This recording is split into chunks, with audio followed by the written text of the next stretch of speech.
Going to give you all a really quick warning. I'm now in a new place in college, so there might be some background noise. So if there is anything in this video that does have background noise, I am very, very sorry, but there is nothing I can do about that. Also, if you couldn't tell by the length of this video, it's very long, so do expect a little bit of inconsistent audio. I do deeply apologize for that, but there is no way I'd be able to sit through this entire fucking script. This script is 94 pages long, and it's the longest script I've ever written, so yeah, there's no way my voice would be able to take that. But alas, I hope you enjoy.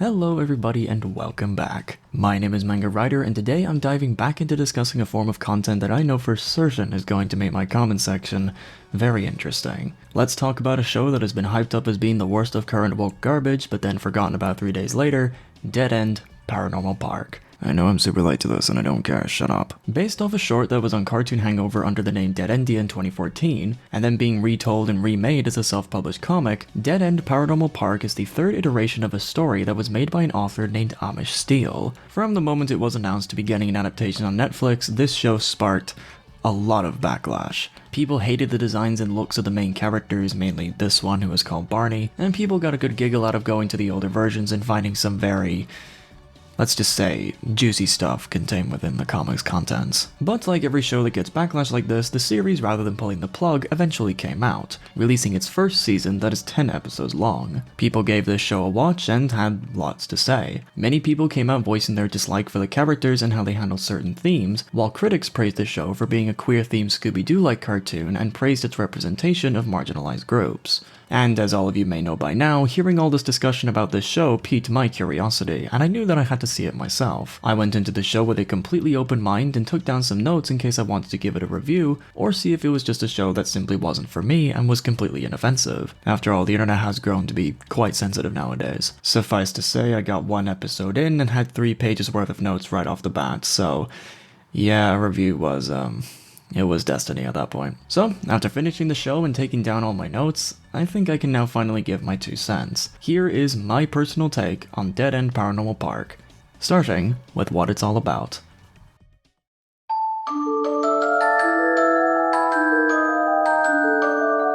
Our story begins with our 2 main protagonists, Barney and Norma, both going for a job interview to work at a park called Dead End. The 2 get to the park at around closing hours and make it to the main building where they assume the boss of the place, Pauline, resides. They go inside and look around only to find out that the park is filled to the brim with all walks of demonic life, where the 2 find out that the job applications were actually set up by a demon named Courtney to get sacrifices for her boss, named Tamalukas. The reason she did this was if she was successful, Courtney would be able to go home. The ritual was almost successful and Barney was about to get possessed until his dog Pugsley jumps in and sacrifices himself to save his owner, getting possessed by tuberculosis himself and begins wreaking havoc across the park. Norma and Barney, through very strange means, manage to save Pugsley and defeat the demonic overlord, getting his soul stuck in a photograph. But one bit of his soul still remains in Pugsley, which allows him to talk. Barney also decides to stay at the park due to family matters at home. From then on, the show becomes a series of misadventures, where Barney and Norma make new friends, form very strong bonds, and fight their own inner demons, while Courtney tries to do anything she can to get back home. While this is all happening, a dark conspiracy begins to slowly plague the park, with stunt doubles of the park's owner Pauline going mysteriously missing, and villains and rivals begin to appear around every corner. Well, that sounds like a simple enough premise, right? Nothing really too complicated, it wouldn't really require that much skill to write and execute. So how did the show manage to do this story? Let's just get to ripping the show apart, shall we? The best word that I think perfectly describes the storytelling style in Paranormal Park would be schizophrenic. This show has some of the most random and unfocused storytelling that I have ever seen in a piece of media. One of the many problems about this show that I grew to absolutely despise is that this series has some of the most obvious plot convenience that I have ever witnessed. There are so many instances I can point to where characters either should have died if the villains just used their fucking brains, events happening because the characters magically lost brain cells, events happening so that the plot can move in a certain direction, or times when the characters should have been caught if the other characters on screen just opened their eyes or their ears. I guess the lack of ear details in the art style was an actual defect that everyone in this world has, because what is happening here? You know when in bad horror media the characters just do dumb things and somehow manage to survive just fine? Paranormal Park does this on fucking steroids. Episode 1 is a prime example of what I'm on about. Not only did the beam that tried to possess Barney move so slowly that Pugsley had all the time in the world to sacrifice himself, making this scene almost comical as opposed to being intense, but here we have Telekinesis, a supposedly very powerful demon king who was shown to fly at super speeds and have really amazing powers, not being able to hit a slow-moving target, obeys rules that he shouldn't even know of, and doesn't even use his powers correctly. If this show ran on even the most basic of logic, Barney and Norma would not have survived even the first episode. Oh, but trust me, the plot convenience gets a lot worse. I have so many examples. What about in episode 2, while they're on the train, Pugsley doesn't shut up and miraculously doesn't get caught or seen by anyone on board despite talking super loudly and not doing anything to hide himself? What about in episode 4, where the kids summon a monster that devours their sleep, something that only happened because Barney and Norma just conveniently didn't do their jobs? What about in episode 6, where the characters do the body swapping trope with Barney as he's nervous to talk to his crush, where no one truly notices or questions either Barney having completely different personalities, or the fact that 3 characters, one being a literal demon and one being a talking dog I might add, are just using a fucked up book completely out in the open for the whole world to see? What about in episode 7, where a crucial part of the Pauline mystery is a character that has never spoken any line of dialogue, hell, wasn't even around throughout the whole show and is now suddenly a crucial character? Or what about in the finale, where the people in the park are completely turned to stone and despite the villains completely wailing on each other, not a single person died as a result of falling over or being hit with an energy blast? Good job, show. Way to make your oh-so-threatening villains look actually really fucking weak. Not to mention that the character arcs of some of the cast also happens to be completely convenient to the plot as well, like the show pulling a Steven Universe and redeeming Courtney and Telescope so that the villains wouldn't be able to win. Because, I forgot to mention, Barney and Norma were also turned to stone in this. The finale wasn't won by them, but the villains. I'm sorry, I can't make this up if I tried. Seriously, this is actually a common trend in the show's first season. Barney and Norma would sometimes do something stupid that would cause them to get in trouble, and it's only through sheer luck and convenience that Pugsley or Courtney would be around to help them out of a bad situation. Some examples include the finale, like I mentioned before, Episode 4 with the Sleep Demon, and Episode 5 where they went to Necropolis, the show's version of Hell, to do a game show where Barney literally died. I don't think I have ever seen a show where the protagonists are commonly just completely thrown to the sidelines and the villains are the ones that do the work for them. I gotta say, that's a new one for me. I have a suspicion why I have never seen a show do this, because that shit is really stupid. What a way to show that your main characters are too weak to handle world-ending threats. I cannot wait to see how they handle the bigger and more powerful foes given their super important roles in season 1. Some might try and argue that the main characters did help in the finale because them just hanging out with Pugsley made titillation turn a new leaf, to which I say, wow, that's pathetic, some demon king you turned out to be. But where I think the story truly starts to fall apart is when you take a step back and start analyzing the actual world these characters live in. The world building that is contained in this show is mental. Let's just jump right into it.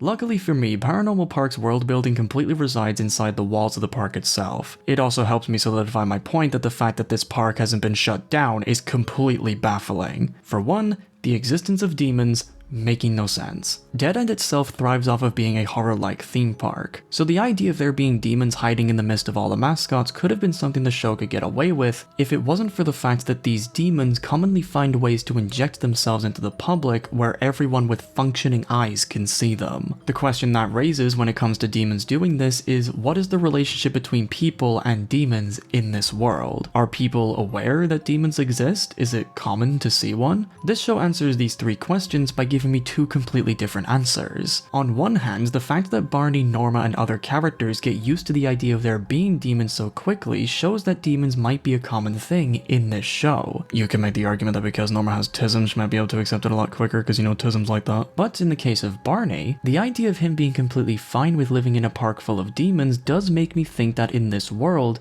demons are a common thing. However, the show also tells me the complete opposite when demonic activities actually happen in the show, like in episode 2 and 9, where possessed mascot costumes and literal demons start terrorizing the park. What the public's reaction to the monsters show me is that no, it is not common to see stuff like this even inside a park like Dead End, which when put like that, makes me ask the following questions. How is Dead End still open? How come no one has went to the higher-ups complaining about how people were treated in the park? How come no one in the public brings up the idea that this park might be haunted? How come there's been no investigation into the park when Pauline actors are constantly going missing? How come the police have never been involved? Why has no one, despite seeing and witnessing physical proof of there being otherworldly activity, ever called the authorities? You can't make the argument that the police wouldn't believe them because tens, if not hundreds of people have experienced the same thing. That shit would not go unnoticed. The easiest justification for this all going unnoticed would be to just have it so that the park has a spell on it that causes people to forget all the demonic things they experienced when they leave. That would be a very simple explanation that would make everything that goes on in the park a lot more believable. I mean, after all, you can't exactly go and snitch on the park if you don't even remember what you even saw there. Except that's not what the show does. When doing some research and looking deeper into the show's production, I was sent to a fan wiki site by some friends that revealed something very interesting. According to the wiki, the showrunners actually addressed this point I made, and made this argument. With the concept of Pugsley and Courtney running and talking around the park around people, a cut idea was an elaborate explanation as to how one of them casted some sort of enchantment over the park populace. It was too complicated though, and the show creators realized it was funnier just to have the patrons either freak out in their presence or just assume they're mascots. Wait, what? I'm sorry.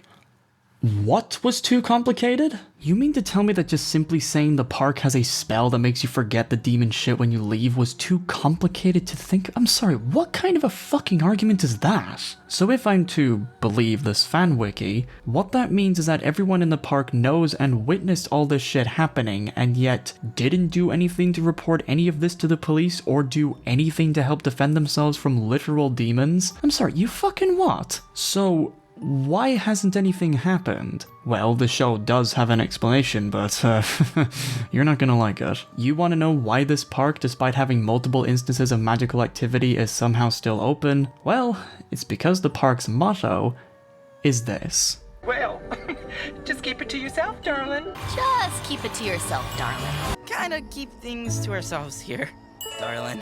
When I watched the show originally, I thought that this was some sort of spell that made it so that people forgot what happened. That was, honest to God, my initial impression whenever I heard a character say that line. But if the wiki is true, it turns out that that line isn't a spell, but is instead just a catchphrase? No one has reported any of the weird stuff going on in the park because Pauline said to just keep it to themselves? I'm sorry, but fucking what? Do you have any idea on how not making that a spell makes the show's story completely fall apart? People are shown to have gone missing. That shit isn't something you just keep to yourself, you call the guards. You actually just sacrificed a very easy plot convenience that would have been a-okay just so that you can make a few more jokes involving the demons?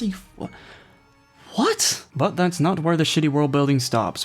Believe you me, there is so much more. Let's take Pauline being a ghost. Spoiler alert. Basically the main thing that got this story's ball rolling, and let me show you why her being a ghost is never explained. Now, in episode 7, it is revealed that Pauline is in fact a ghost that has the ability to possess people, and she's been using actors to keep her spirit alive. A show involving a premise like this would answer a lot of varying questions such as, why is Pauline a ghost? Where did she get her power? You know, the basic shit. But in a twist of events that I can only describe as the creator stabbing my intrigue in the heart and then twisting the knife, the show doesn't answer any of these questions. All we got from episode 8, which was meant to act as her origin story, was that Pauline is a ghost, and that's it. We don't know where she came from, where she got her powers, why her soul was able to live on after she died. We just know that she's a ghost and that she can do the things she can because, well, she's a ghost. This plot point is never explained, making me not get invested in the mystery of Pauline's life at all. You had all the chances in the world to explain how this shit works, so why didn't you do anything? And I guess I never will know this stuff, because in episode 10, Pauline is seen talking about her revenge on a rooftop, and then suddenly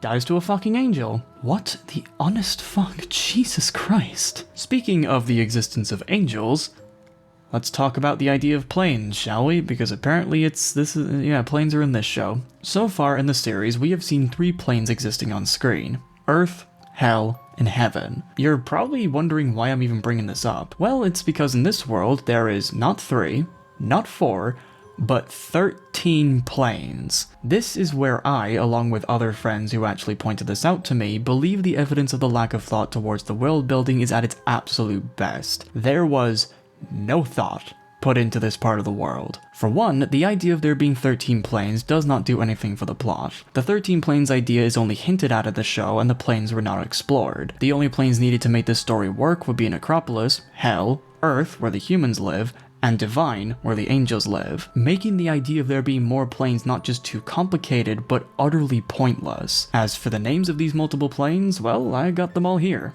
From top to bottom, we have Divine, Imperium, Paradiso, Naraka, Disarray, Echoes, Earth, Bathmos, Dores, Necropolis, Gagan, Dudiel, and Tartarus. I do apologize if I've pronounced some of those names wrong, that's just one of the perks of being white. Where did I find all these names? Well, they were in the wiki site and also in a lore book that the wiki cites as a source. According to this lore book, there are 2 planes below Necropolis, Dudiel and Tartarus, meaning that there are planes worse than Hell, and there are 5 more planes above Earth, with those being Echoes, Disarray, Naraka, Paradiso, Imperium, and Divine. Not only does it seem like this stuff would make the story far more complicated than what is necessary for a story like this one, the descriptions for a lot of these planes are...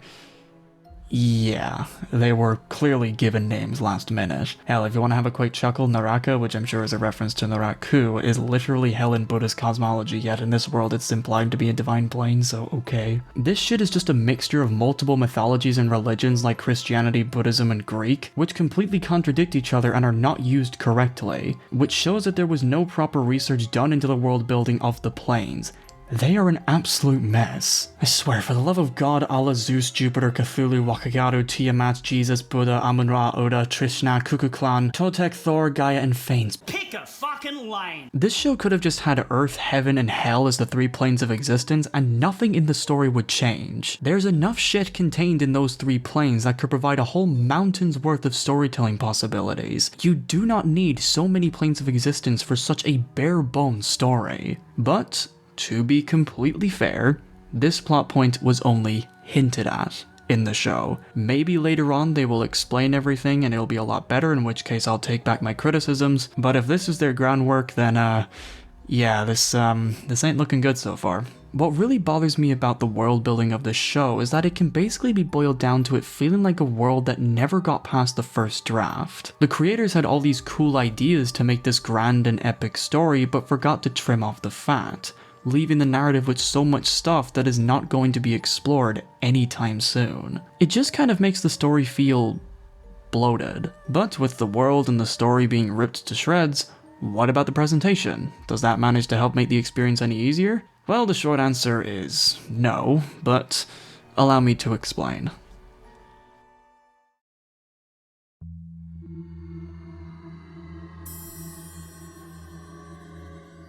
Like the story, Dead End's presentation can best be described as random and wildly unfocused. This show has no clear idea or any sense of direction, leading to the stories feeling unfinished, unsatisfying, and way too confusing. One of the ways the show achieves this is the genre of the show. On one side, the series is an action horror comedy, where the characters go on adventures to the underworld and have to deal with demons, ghosts, and other forms of demonic life. But on the other side, the series is a slice of life where we grow to learn who Barney and Norma are as people, where the stakes are a lot lower. These two genres, while having the potential to fit together just fine in the hands of a good writer, is not given that treatment in this show. The easiest way to have these two styles of stories mesh together nicely would be to have the series do dedicated episodes that allow these formats to be explored properly. One episode could be all about action and adventure, while the next can relax and have the characters simply go through life and grow naturally from there. The problem with these two formats in this show is that the creators do not know when to focus on these two kinds of stories properly. These two styles are just meshed together throughout an episode's runtime, rather than having them be their own specific episodes, with the transitioning between them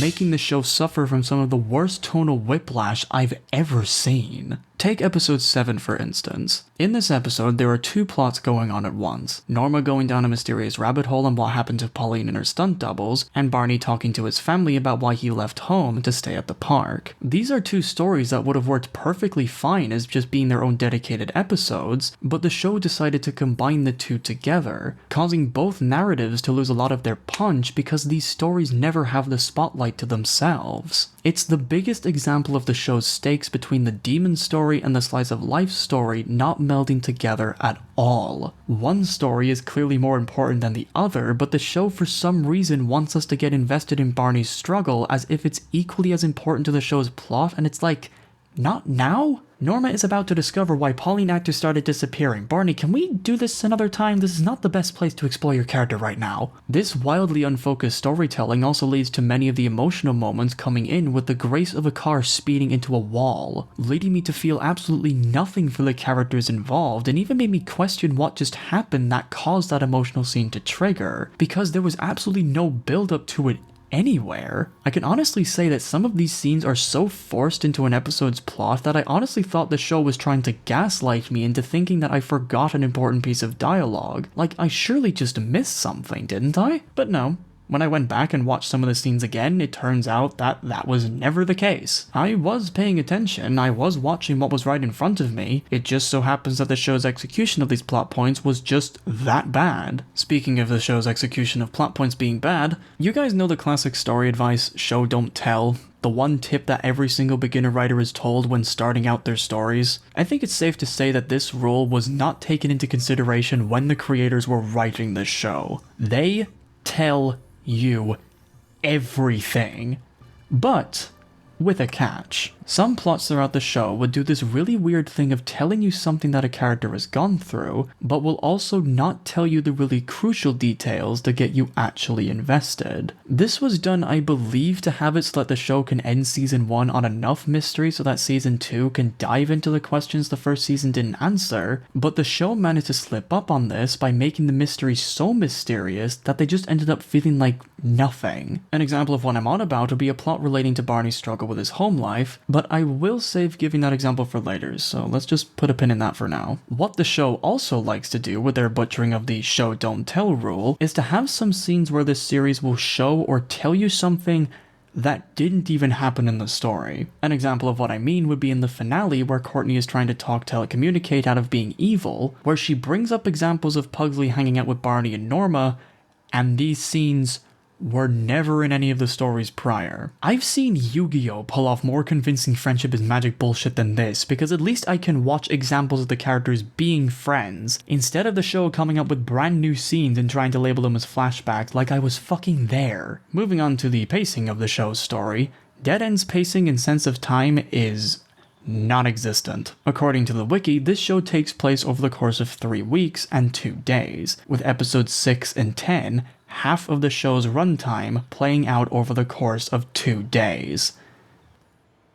Do you see the problem here? Stories will play out either way too slow or way too fast, making the story feel like it's punching you in the face to get you to notice a new plot point before your brain even has time to register the last thing you saw. This constant barrage of shit being thrown at me made some episodes like the last 4 complete sensory overload. There was way too much happening all at the same time, and this show's refusal to just pick a fucking lane ended up severely hurting it. This also makes stuff like Barney's romance with Logs and Norma's adjusting to people feeling like they happened way too fast, when in actuality this stuff happened over the course of 3 weeks. Damn, you could have fooled me, show. I was under the impression that all of this was happening over the course of a week tops. You probably could have showed me lots more heartfelt stuff in those 3 weeks as opposed to having half your show be over 2 days. God, this show is fucking painful. As for the animation and art direction, this show feels like it was made with a very small budget. Character movements feel way too automated and move very Flash-like, even though I presume this show was made with Toon Boom since that's the standard now, which makes the action scenes this show tries to do feel like they have no soul or energy put into any of them. It honestly feels like half the time the characters are just being dragged across the screen.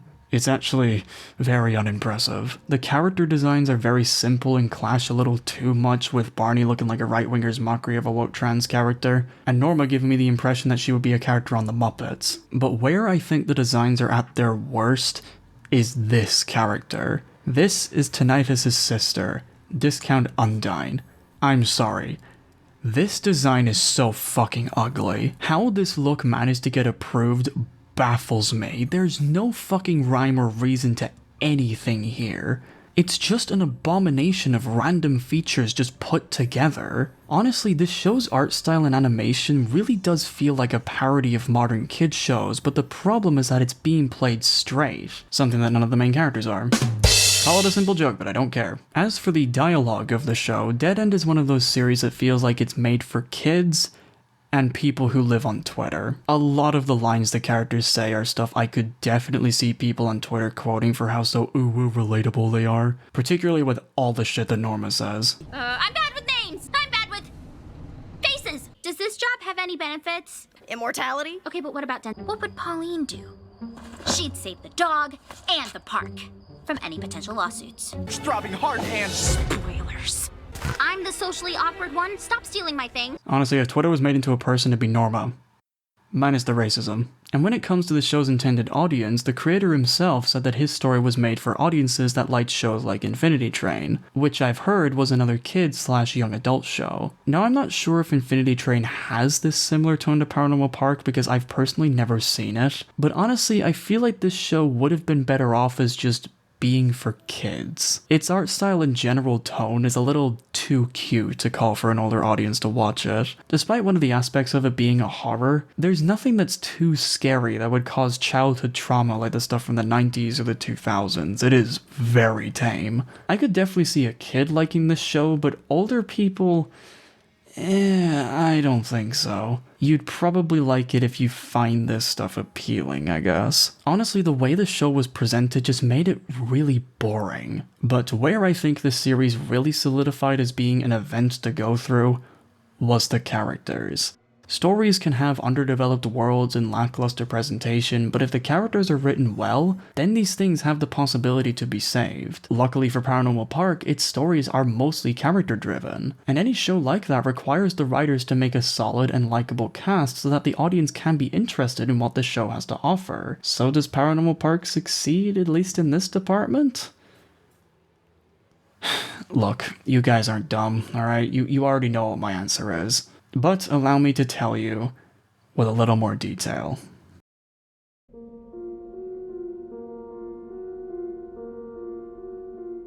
The characters in this show can be divided into three camps: harmless and forgettable, decent and even likable, to extremely annoying. Let's start off with the best character of the show, in my humble opinion, that character being Norma. Norma is the second main protagonist of the show alongside Barney. She is the one obsessed with the goings-on of the park itself, has a fandom boner for Pauline that could rival a K-pop stan, and is one of, if not the only example of this series showing me any signs of actual competent writing. Norma is shown to have one reoccurring trait throughout the whole show. She is established to have tism and is really bad around people. If too much is happening at once, she goes into sensory overload, causing her to have a full-on panic attack, which the show actually lets us see in episode 3, where her fear for the real world is so strong she can handle other fears much easier. She even gives a small speech where she says her fear world is the real world, and it's corny, but it's decent. This trait is one of the only things that Paranormal Park actually shows and tells you, and while its execution was nothing groundbreaking, compared to everything else, this small characterization of Norma was a really nice breath of fresh air. I will say making Discount Pennywise die from consuming too much fear was actually pretty decent. My only real criticism of this plot point is that the show explored this way too early. This should have been around the end of the season. Norma's character is mostly decently written, but in saying that, however, I will say that Norma, despite being autistic, still does things that I think seemed really strange. Aside from her not reacting at all to seeing demonic life right in front of her eyes in episode 1, I'm still bothered by that, by the way. Episode 8 has her going through a whole arc of her finding out her idol is a bad person, and because she hates change, she goes along with every movie she's in, even ones where she tries to hurt Barney, and it's like, yes, I can understand what the show is attempting to tell me. It's trying to show off that parasocial relationship stuff between fans and problematic creators.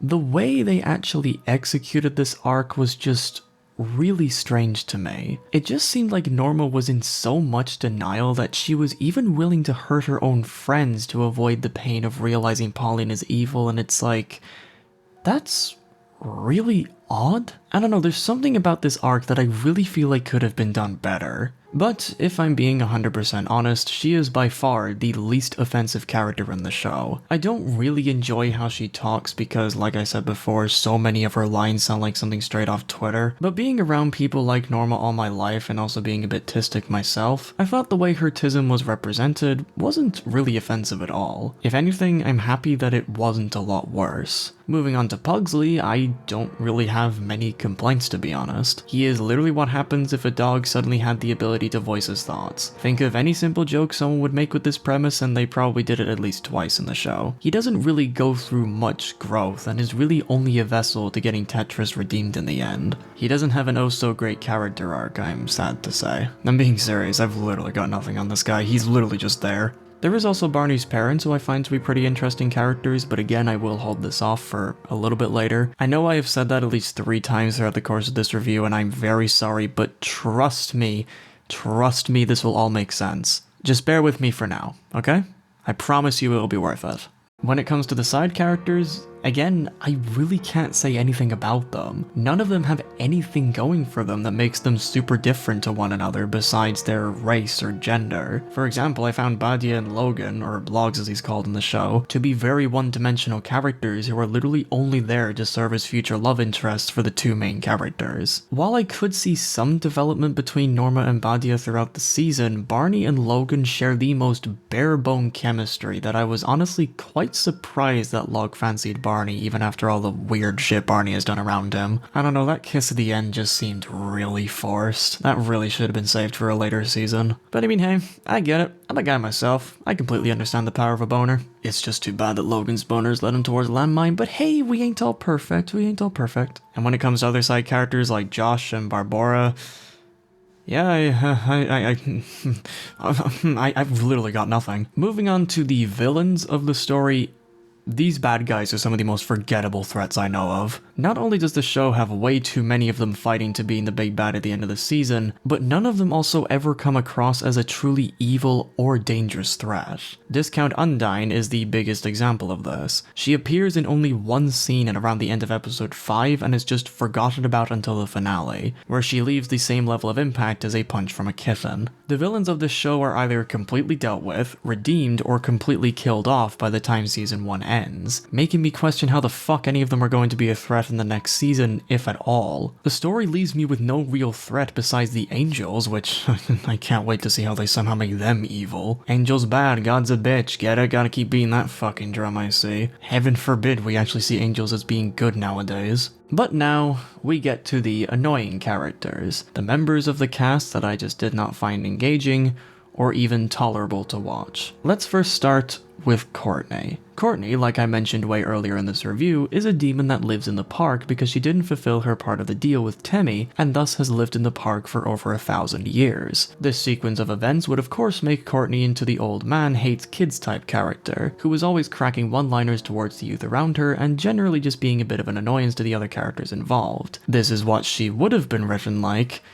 if she was actually written properly. Instead, what Courtney's personality turned out to be is a character that I can only describe as a D&D player's idea of a chaotic neutral character, aka really fucking annoying. Courtney's entire character in this show can pretty much be boiled down to, hey look, let me remind you that I'm a demon by doing something disgusting, demonic, or just being downright mean completely out of nowhere for no reason other than the fact that I'm a demon, please laugh. Ain't I so fucking quirky? I shit you not. That is pretty much all the jokes they fucking do here. She's like the Addams Family, minus the charm. Half of this show's conflict is caused by this decrepit little gremlin, and what makes it annoying is that she is usually the one that ends up resolving the conflict, making her a chaotic neutral character that is impossible to get invested in because she never just takes a side. The writers have no idea if they want Courtney to be a full-on evil character and be a nuisance to everyone around her, or be a character that is just apathetic to all the years of her being alone and is doing shit to entertain herself. This show for some reason just loves taking the neutral plane in pretty much everything they do, I'm starting to notice. This lack of concrete choosing of a side makes her redemption arc at the end not only extremely obvious and predictable, but it has absolutely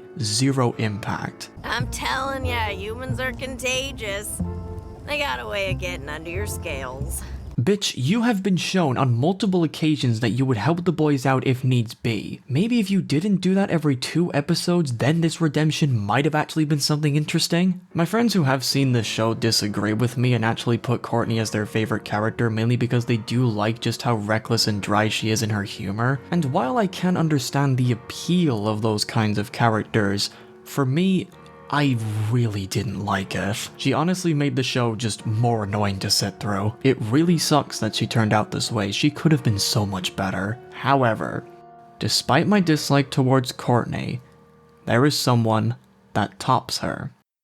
Someone that I have been making an effort to not mention too much over the course of this review. There was a reason for that. Because I believe that this character not only killed whatever enjoyment I had with this series, but as a character that is so badly written that watching them made me genuinely mad. A character that made my blood boil. All the pins that I've been putting throughout this review are coming off now. Let's talk about Barney.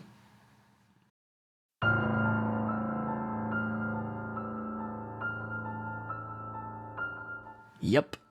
I have an entire slide completely dedicated to this character, and I think that by the end of my critique, you'll understand why. In this show, Barney has a small story of his own. He is a trans man that is dealing with a bit of hardship back at home, and specifically his parents, with the show occasionally referencing the struggle all throughout the season. This is a story that of course does come along with a character being trans, and the show tries to represent that side of Barney. Now, I was able to see what the show was trying to do when it came to explaining Barney's dislike for his parents. Here's the story I think the show was trying to tell. Barney lived a life that was full of uneasiness, lack of belonging, and lack of true love. His relationship with his parents became sour because of a dinner they had with Barney's grandmother, where she was allegedly very rude and very dismissive of the fact that Barney is now trans. What made that dinner so hurtful to Barney was that his parents, despite saying that they accept him for who he is, never spoke up against the grandmother to defend him, and sat on the sidelines as his grandmother belittled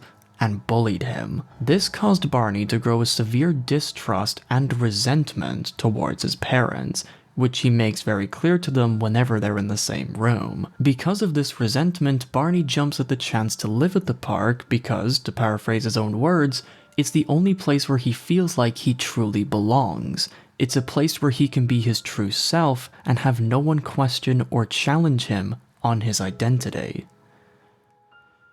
The fact that the trans character feels like he belongs in a park filled with literal demons is a joke that writes itself, but I'm better than that, so not gonna make that joke, Despite the park being filled with monsters and otherworldly demons, the fact that no one asks about the trans side of him means the absolute world to Barney, causing him to stay in the park for so long that he starts to abandon his family, to the sadness of his little brother Patrick, who accuses him of leaving them. Barney continues to stay away from his parents until he finally reaches a point of realization in episode 6, and episode 7 is where he finally sits down with them, and of course, arguing and bickering ensues. The argument gets to its breaking point when Barney's dad finally snaps and says, "I don't get it, we accepted you." Barney then responds back with the phrase, "That's what parents are supposed to do.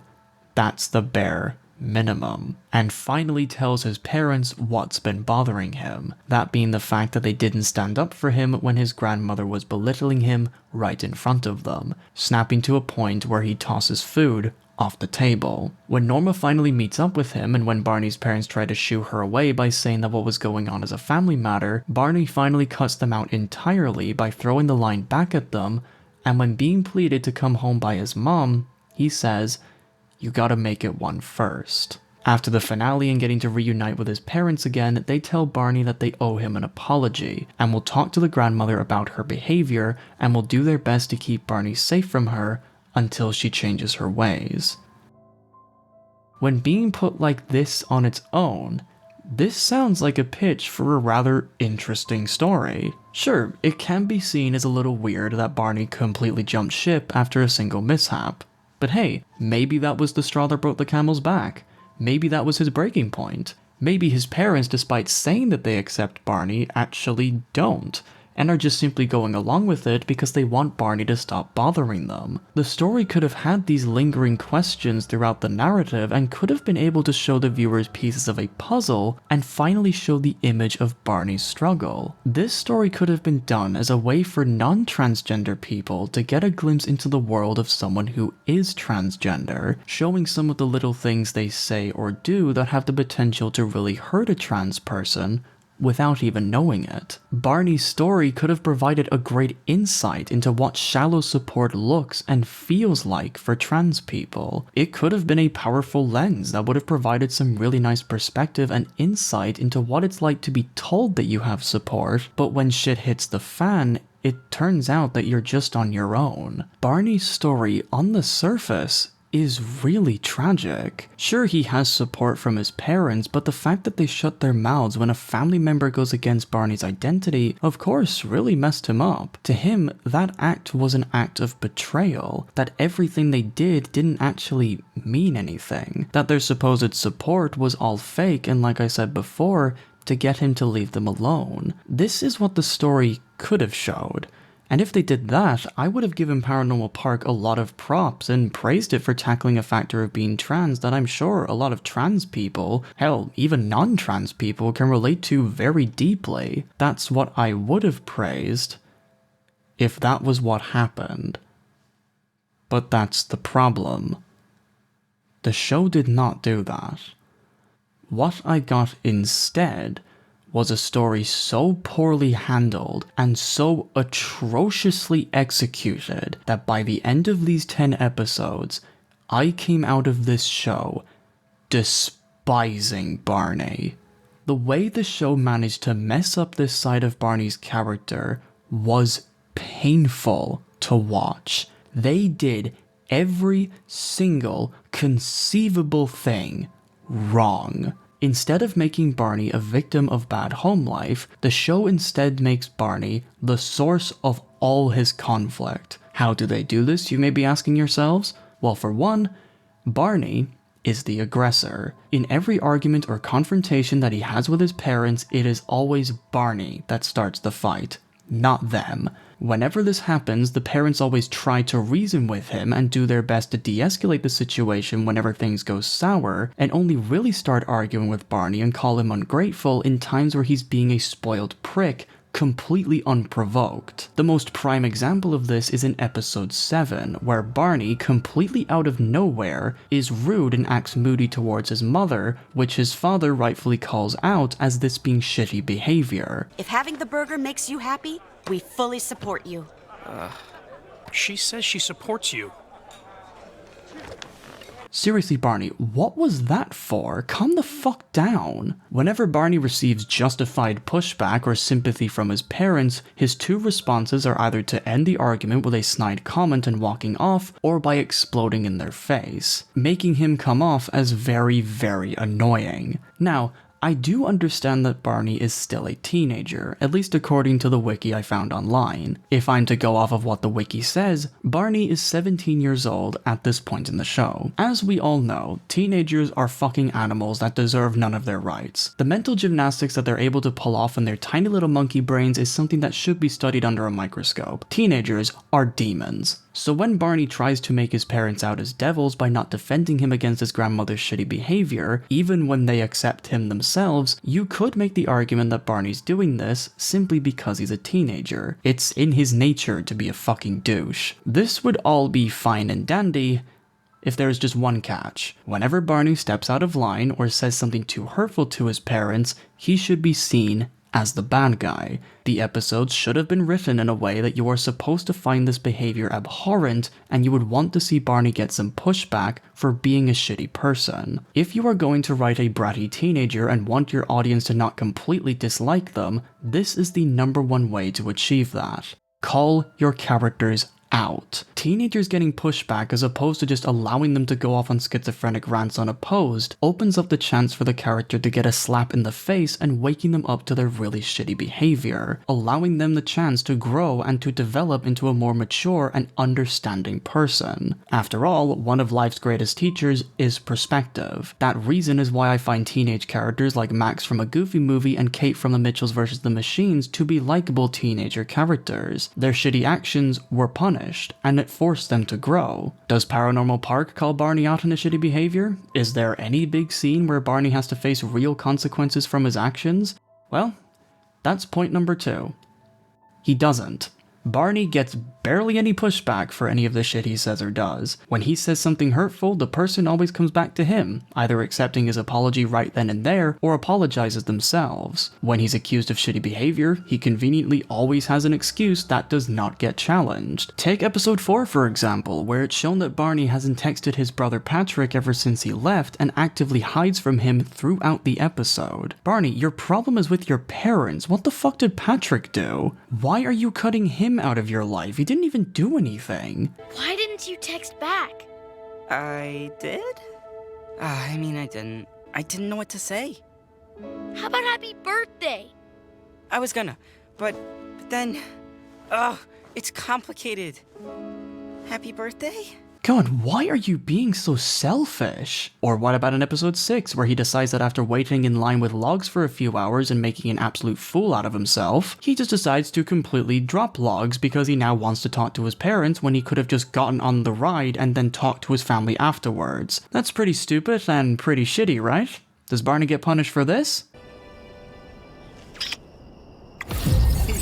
Oh, yeah, sure, fine, just give him a boyfriend at the end. Fuck off, show. Paranormal Park, rather than going down the route of actively smacking Barney in the face for being a dick, instead writes these scenes in a way that Barney is supposed to be seen as the victim. The infamous bare minimum line that caused Twitter to blow up for a few hours was supposed to act as the writer's way of making you want to sympathize with Barney and not his parents. The show constantly writes his arguments so that he never has to truly apologize for anything he either says or does, because why should a victim apologize? They're a victim. What are you, a fucking monster? The show is writing this struggle expecting you to side with Barney, but because he's always the aggressor and jabs at his parents completely unprovoked, this instead makes Barney out as an ungrateful and entitled brat that barely gets called out, with the show even going as far as to have his parents apologize to him for not defending him against his grandmother, and says he should not return home until his grandmother changes her ways. What the fuck? Barney doesn't get punished for being shitty, but instead gets rewarded for it by having all his battles be fought and solved for him, and he just gets all the rewards without having to raise a single finger. Rather than just growing a pair and standing up to his grandmother himself, which is what literally any other story would have done, his parents fight that battle for him, robbing him of the chance of becoming a better character and allowing us to see what grandma's all about, but trust me, we'll get to that later. The way Barney was written completely shot the message the series was trying to show you in the foot, and it was the worst possible way to execute the story. This stuff doesn't come off as empowering, heartfelt, or anything positive, but instead makes Barney look fucking pathetic. He is a complete coward that gets to reap the benefits of other people's hard work, never having to truly suffer to go through an arc. This is what people are praising now? What? Oh yeah, sure, truly a trans icon, guys. Okay, I totally see it. Whenever Barney got into an argument in the show, the story wanted my reaction to be, oh my god, I completely get it, go off lad. But when they came around to actually executing those arguments, my reaction was instead, dude, what the fuck was that for? My third point towards this story being absolute garbage is that the show's breaking of the show don't tell rule in this side story is one of the most painful breaking of this rule that I have ever seen in a piece of fiction. The series was really pushing it with this insufferable habit, but here, whoo boy is it bad. Remember when I said before that this show has a habit of not telling you the vital information to get you invested in the characters? This is what it's like here. It has this very frustrating case of keeping vital information a secret in hopes to build up suspense, but just makes me confused on why Barney's acting so irrational. Barney's whole struggle is shown through him just vaguely talking about it and not him actually being shown to deal with discrimination, causing his conflict to feel like it doesn't even exist half the time. Let me list you the examples I found in the show where the story kind of tells you what happened instead of just either showing you or straight up telling you. Episode 1 tells you that Barney does not like his dad. If I get this job, we can get a place of our own. Just you and me. No mom, no dad, no Grammy-gram. Even though we've seen no evidence of his father even doing anything to justify that line. He wasn't even around in the first scene. The show could have shown me something to sink my teeth into, but no, I guess I can only take Barney's word for it. Episode 2 gives a hint to what Barney's grandmother is like when he has the forced argument with Pugsley and says the line, You are impossible! Why can't you just be like you used to be? You know what, Barney? You sound just like Grammy-gram. This would have been a pretty powerful scene if we heard this line from his grandmother first and then have him repeat it to Pugsley, but the show does not do that. It just drops that line and makes Barney go through a very sloppily done character arc. An arc that should have been already done, if you really think about it. This episode is also where the story partially tells you Barney's struggle with him coming out as being trans in a long-spoken monologue, rather than through a series of scenes that could be a flashback as Barney tells his story. I just can't be at home right now, okay? I'm gonna stay here for a few days. Pugsley too. This is the first place I've ever felt like I could just truly be myself. I didn't think you cared about the park. It's me. I'm trans, Norma, and everyone at school knows, and everyone at home knows. It's like a whole new place. I can just be Barney, and I can choose if and when I tell people. Now, Barney's coming out scene and feeling like he truly belongs for once in his life is nice and all, but on top of the fact that we are missing so much context because the story made the foolish decision to make him come out to Norma in the second fucking episode, we have seen no evidence of Barney facing any real discrimination besides his mother using his dead name when talking to his grandmother. That is literally it. Do not fret. I'll be getting to his parents later. Because we saw barely any evidence of Barney facing any kind of discrimination to his face, the scene that could have been one of the best scenes in the show has no weight behind it, because the source of Barney's pain was something I saw none of. On top of this, the way he tells Norma about his want to stay at the park was very poorly done. The most prime examples being the lines, I'm trans, Norma, and everyone at school knows, and everyone at home knows, and being here, it's like a whole new place. Notice how he says, and everyone at school knows, and everyone at home knows, then immediately follows that up by saying, and being here is like a whole new place. Barney could have shed more light on how everyone at school and at home treated him after these two lines, but all he gives us is that they know, and that's it.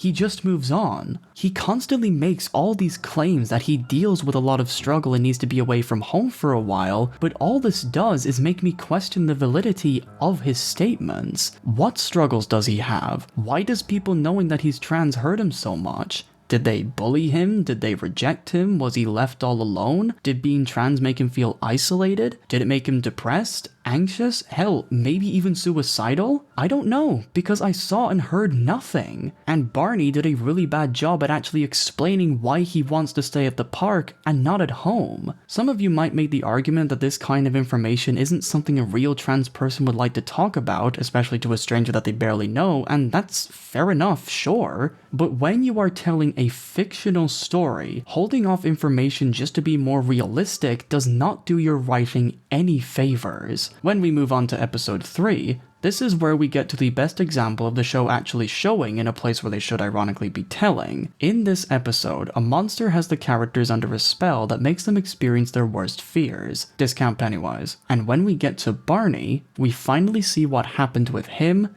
his parents, and his grandmother. It turns out that the grandmother was berating and belittling Barney, while his parents said nothing to stand up for him. This scene again would have been really powerful, and we would have finally gotten to hear what his grandmother said to him that hurt him so badly.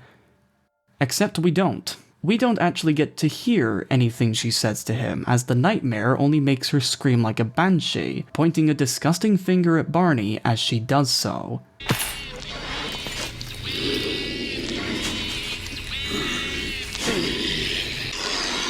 Dad? Dad, make it stop! Mom? Bagram, stop! We hear nothing. Are you fucking kidding me? Of all the times where having dialogue would have enhanced the scene, was for some reason not used, making me once again question what his grandmother actually said to him that caused him to run away from home. Oh, but do not worry. It gets worse.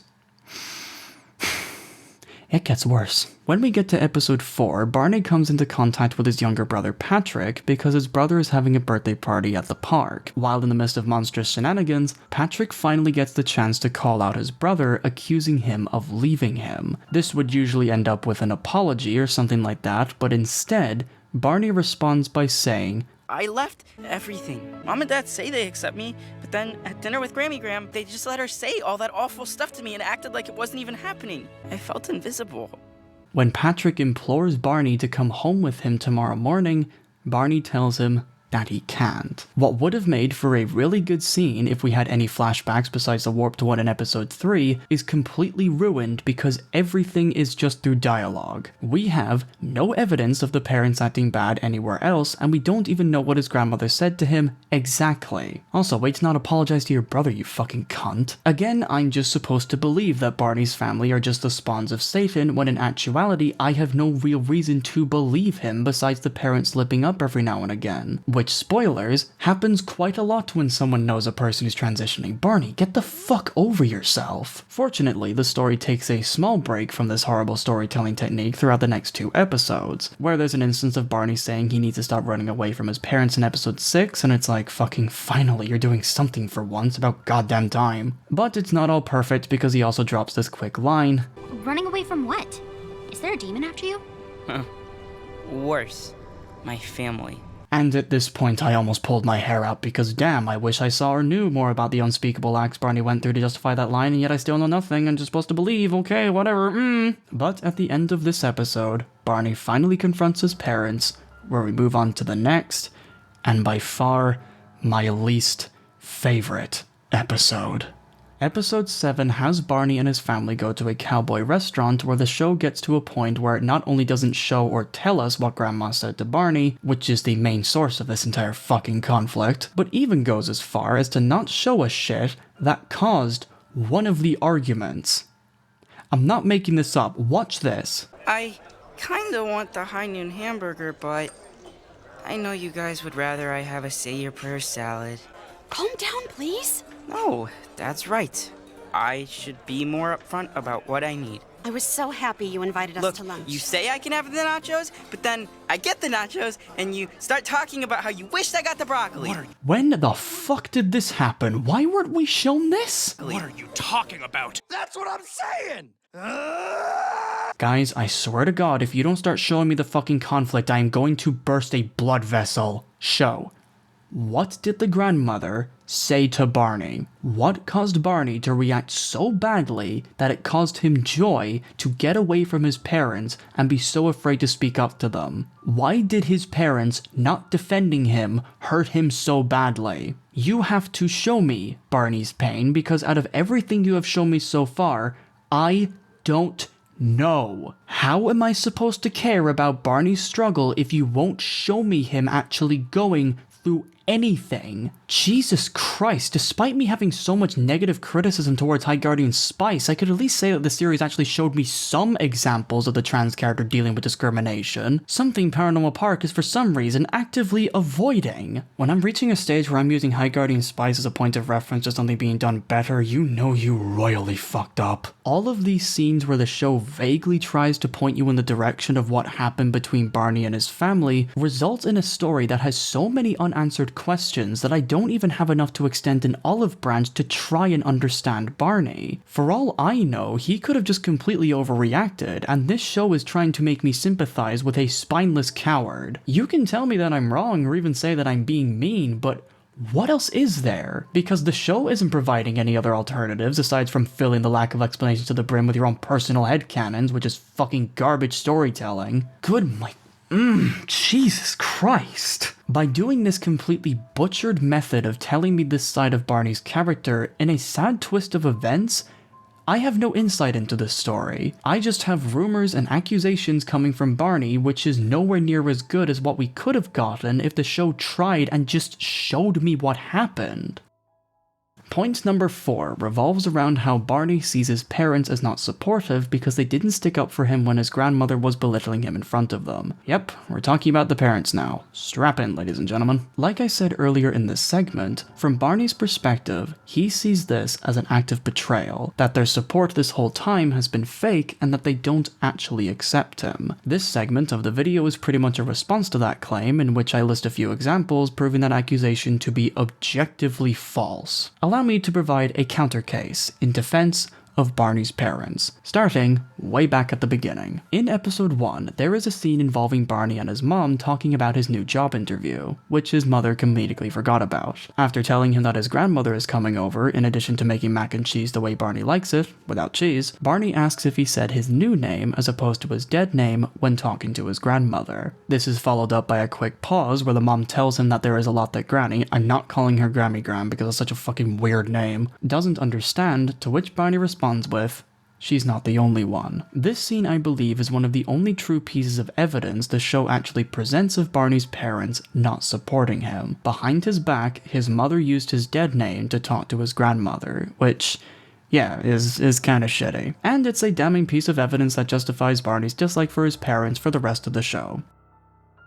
If you exude concentrated levels of fatherless and motherless behavior. Let's rewind this scene to see what's going on, and let's apply some nuance this time. Our first piece of evidence was something that you probably didn't think too much about when I first mentioned it, but it's a very important clue. That being Barney's mom saying that she made cheeseless mac and cheese. This is a small but very strong sign that the mother really cares for her son. Parents will do small actions like making a food a certain way to show their children that they are thinking about them. So to have her do this small gesture, while not something you might notice instantly, is still a very nice one. The mother is clearly doing stuff to show that she cares. When she gets caught for using Barney's dead name, she looks and acts genuinely guilty for what she did, trying her best to explain to Barney that the grandmother has a lot of stuff to learn and understand. What this reveals is that Barney and his grandmother had a fight over the fact that he's trans, and the parents, while their role in that confrontation is not yet known to the audience, shows that they were present in that moment. While we don't have the full context just yet, this interaction also hints to the idea that the parents did something during that argument that Barney's mother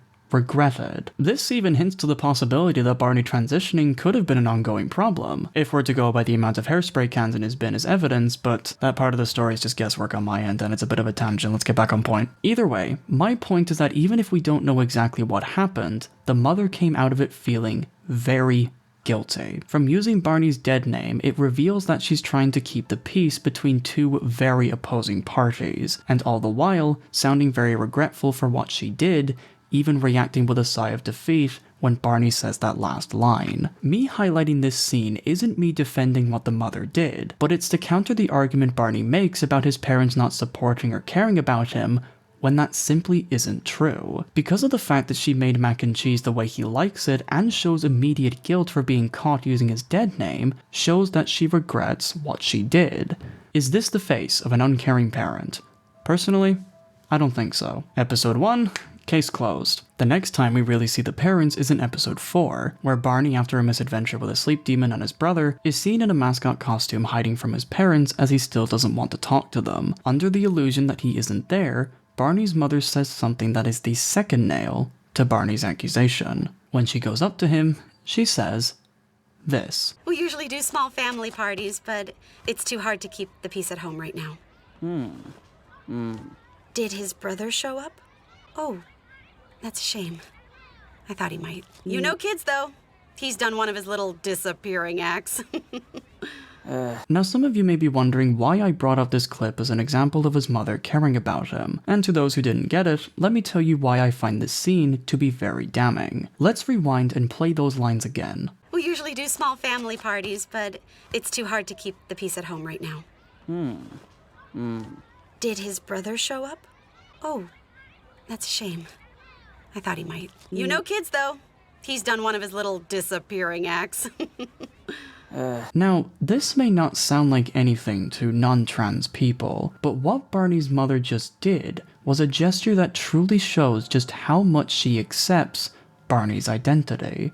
What exactly did she do, you might be asking? Even in situations that his mother is under the impression that Barney isn't in earshot of her, she still used male pronouns. She referred to Barney as Patrick's brother. She says, I thought he might. Even when she's riffing on him, she still says, you know kids though, he's done one of his little disappearing acts. This usage of the correct pronouns, while looking and sounding very small, is one of the greatest forms of respect someone can give a trans person, referring to them by their gender when the person isn't in the room, and on top of that, still using the right pronouns even when they're mad or annoyed at you. This is what Barney's mother proved in this scene. She may be annoyed or doesn't fully understand Barney's struggles, but the fact that she's trying her best and saying his pronouns and calling him Patrick's brother, with no struggle or hiccups at all I might add, shows that she accepts her son and is willing to support him through his journey while also not wanting to get rid of her connection with her grandmother, which, if you're not a self-obsessed idiot, makes all the sense in the world. Even if you want to go to the worst of conclusions, this basically shows that the mother's developing as a character. Like, goddamn, there's really nothing here. I love how this scene was written to make you side with Barney, but all it did was show just how much of a good parent his mother is. They really tried to make the mother look like a bitch by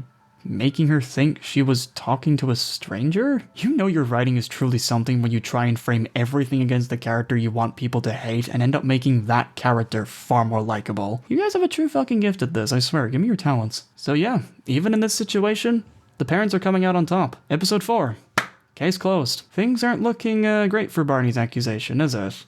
So, what else did I find? The next example of the parents showing that they care is in the infamous episode 7, where when ordering food, the mother says this line. You live your authentic truth, honey. If having the burger makes you happy, we fully support you. Which Barney responds by rolling his eyes, something his dad calls out. The mother may have said that line a little forcefully and unnaturally, but to say that she didn't mean it would be a complete lie. But alas, Barney is too ignorant to wonder his parents are actually being nice to him, so fun. The next scene goes on, and Barney and his dad, after having a small scuffle with the last nacho, his dad shouts at him, which his mother calms down. The dad offering the last nacho to Barney is a good example of him caring about his son and wants to be nice to him, and getting understandably mad when Barney continues to be persistent. The mother tries to change the subject by saying how much she appreciates Barney taking them out for lunch, to which he interrupts by continuing the argument, causing his father to finally go off on him in one of the most cathartic rants I have ever heard. We gave you nachos, and the mozzarella dips, and the cheese fries. We've let you have everything you want. Some kids don't have half as many nachos as you do. Based. Despite the rant sounding very relatable to many people that dislike their parents, mainly the part of him comparing his treatment of Barney to other unfortunate people, which is something I'm sure everyone has heard from their parents during an argument, the rant ironically shows clear as day as to why his dad is so frustrated with Barney. Because it seems like despite everything they're doing to help Barney be happy with who he is, Barney's bitchy attitude shows them that despite whatever they try, it's simply not good enough. Again, if you're not a self-obsessed narcissist, this is a completely understandable thing to be annoyed about. Put yourself in the parents' shoes for a second. Imagine trying your hardest to be accepting of someone and they just keep pushing you away and demand you do better. Eventually, you're going to snap. Eventually, you're going to have enough of that person's shit. Not to mention that the rant also shows that the parents did everything in their power to care about Barney, so good job there, guys. The mother even gets involved herself by saying that Barney could show a little more appreciation for the things they've done for him, which is perfectly fair, but instead, Barney sarcastically deflects this by trying to paint them as wanting him to thank them for every little thing they do for him, not even once entertaining the notion that he might be in the wrong. God, truly a wonderful character. The next scene plays, and after another bit of arguing, Barney's dad finally drops the line I mentioned earlier that put Twitter into a frenzy. Oh, I don't get it. We accepted you. Which again shows that Barney's parents are going far and beyond to help their son by accepting him for who he is. The accusation of them not caring and accepting him is bullshit. And once again, Barney gives his infamous response. That is what parents are supposed to do. That's the bare minimum. Excuse me? What? You sicken me. This was not a good response. The fact that him having a bad experience with his grandmother and his parents is what broke his love for his family after everything they have done for him to help him with his identity paints Barney, rather than being an understandable character, is instead an absolute cunt. I'm sorry, but no matter how you look at this, he's such a fucking pussy. You can't even tell me that I'm being mean because the show didn't even show me anything that they did, like I mentioned before, so rather than trying to understand where his parents are coming from, or even grow some fucking balls and be thankful that his parents are trying so hard, he just tosses them aside and spits in the face of them because they wouldn't defend him from an old lady. How can anyone defend this show? This is pathetic. Now, to be fair, this scene does show off one other example of the parents being neglectful when the mother says this. What about that dinner? What dinner? And some could argue that the mom saying what dinner could be classed as evidence of them being neglectful, but at that point you're pretty much just grasping at straws. You've got nothing. Hell, the show could have even done something where the fact that Barney's parents didn't call him on his phone for 3 weeks could be seen as them not caring, but the show never makes that a plot point. Hell, to be honest, I don't even think they remembered that. It's incredible. No matter how you look at this, Barney just does not look good here. But to get back on point, despite Barney's heavy rant to them and even going as far as to make a snide comment at them when they leave. Excuse me, we're having a family discussion. Oh, sorry. We didn't mean to. So are we. The parents still show they care by asking him to come home with them.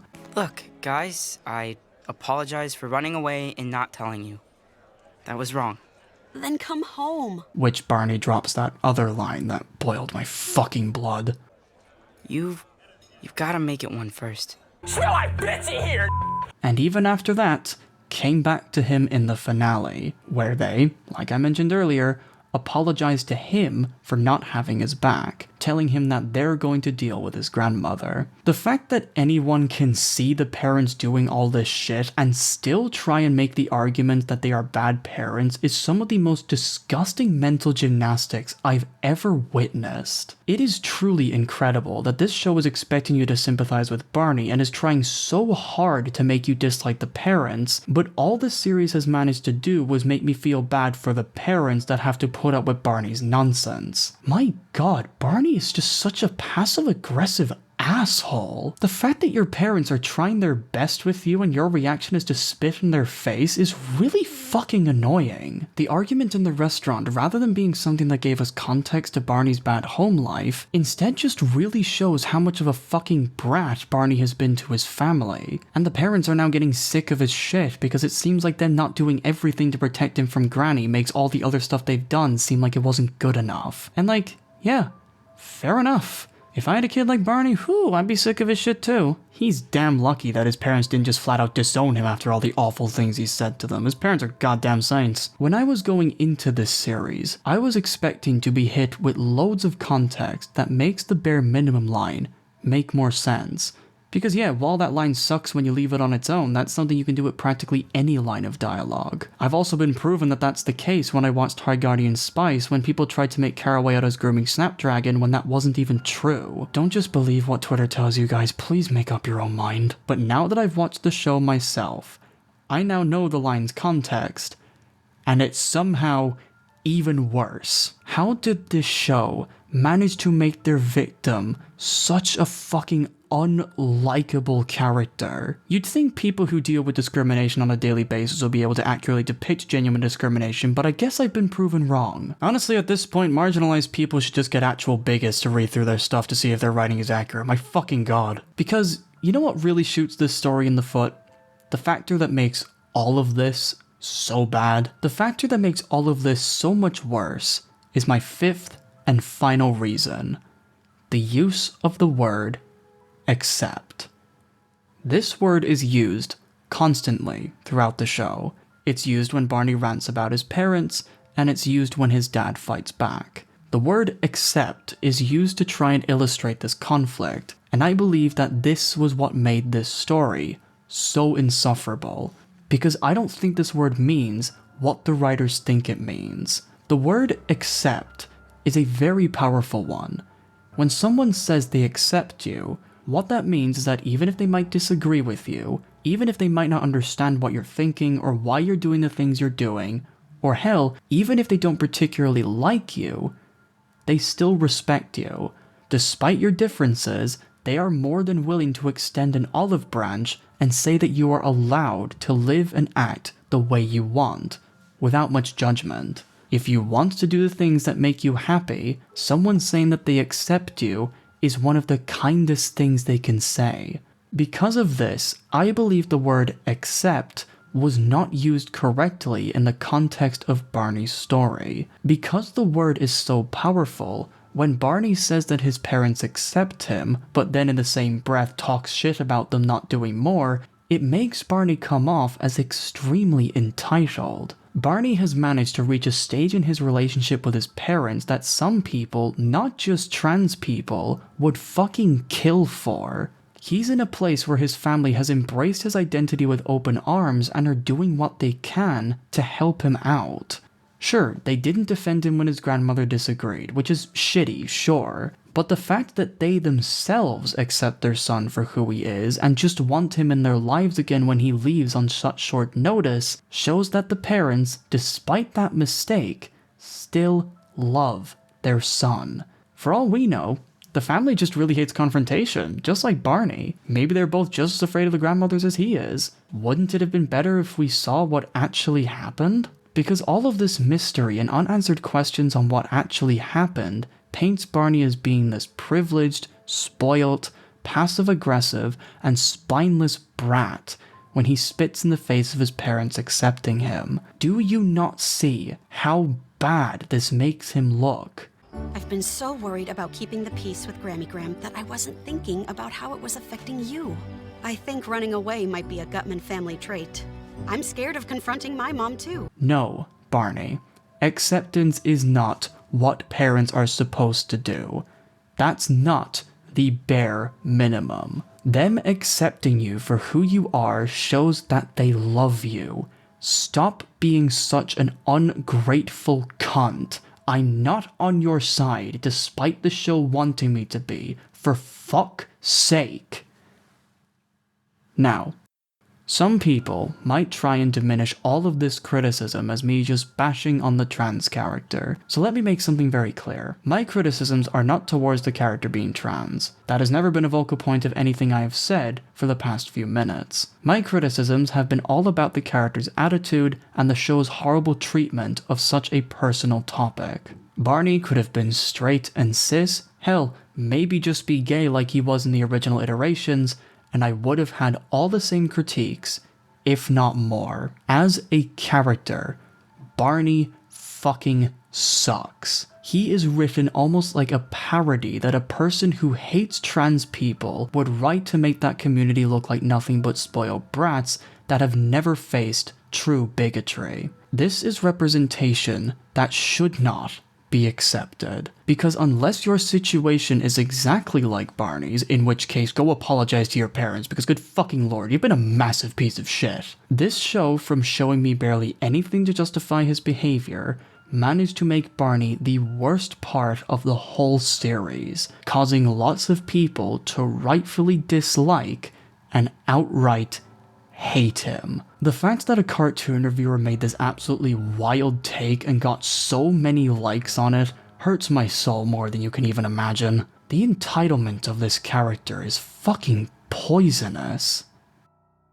Now, while I was writing this novel, this script, I spent a bit of time thinking and talking to various people, trying to figure out why this story was written the way it was. And after chatting to some of my friends, I have boiled it down to this theory. I personally believe that the way the story was written was the result of the studio not wanting to lose its target audience, as such a sensitive topic could be uncomfortable to watch for certain people. They didn't want to run the chance of possibly triggering their audience, so they sanitized the writing so that nothing bigoted could be said or shown. I do completely get why a studio would have this mindset, because at the end of the day, a studio's main goal is to make money, and having a show's subject matter scare off a lot of people would not exactly make them the money they want. it. However, if this theory is true, then man, it really shows just how out of touch studios can be. You guys just need to go on Webtoon and you'd see a story with a large following that deals with deeply traumatic shit in 5 minutes flat. Trauma stories are both very common and very popular, especially when it comes to trans issues. So if they were still scared of losing their audience, why not just put a trigger warning? That would have been fine. That's really the only charitable theory I can possibly think of. I genuinely feel like the creators of this show really wanted to do something, but due to either a lack of vision or lack of control, they just didn't know what to do. Maybe their hands were tied and lacked the skill to get around their limitations. I don't want to be the guy that says, oh, the writers were innocent, because I don't think that's true. At the end of the day, writers still need to show that they can write a good story, regardless of their obstacles, and this show proves that they didn't have what it took to tackle this story properly. No matter how you look at this, the story being so bad is just inexcusable. This arc had so much potential to be good, and it was completely messed up. The way the final product came out pisses me off, because it would have been so easy. But it seems like I was wrong. Very wrong. I actually decided to go on the internet to try and find anything about the behind-the-scenes production of Paranormal Park, where I was greeted with a whole segment made by Wikipedia. They even provided sources that I read over, and I can confirm that what I'm about to read is valid. The Wikipedia page reads as follows. On the 17th of August, 2020, Steele explained how the show changed from its original iteration on Cartoon Hangover in 2014, and the graphic novels that followed it, stating that he is grateful for showrunners who fought for LGBTQ characters in their shows, adding that there was absolutely no pushback from Netflix about representation, while describing Barney as a trans male character. He also hoped that the show will help out more trans creators getting their chance to tell their stories, while hinting at other LGBTQ characters in the show apart from Barney. In another interview, he was thankful to Netflix executives by letting them have diversity in the show while pushing for it, and pushing him to, quote, tell the story I want to tell. He stated that all the scripts were reviewed by GLAAD and said he couldn't wait for people to know Barney. In August 2021, Steele noted the importance of trans representation in the series, hoped it took a stance against transphobia in the UK, and noted there are, quote, multiple trans cast and crew. Mayrood of Out stated that the trailer gives a, quote, great look at the show, and said that the show features queer and trans characters addressing these identities, quote, through important storylines. Now, if all of this is true, I've got nothing.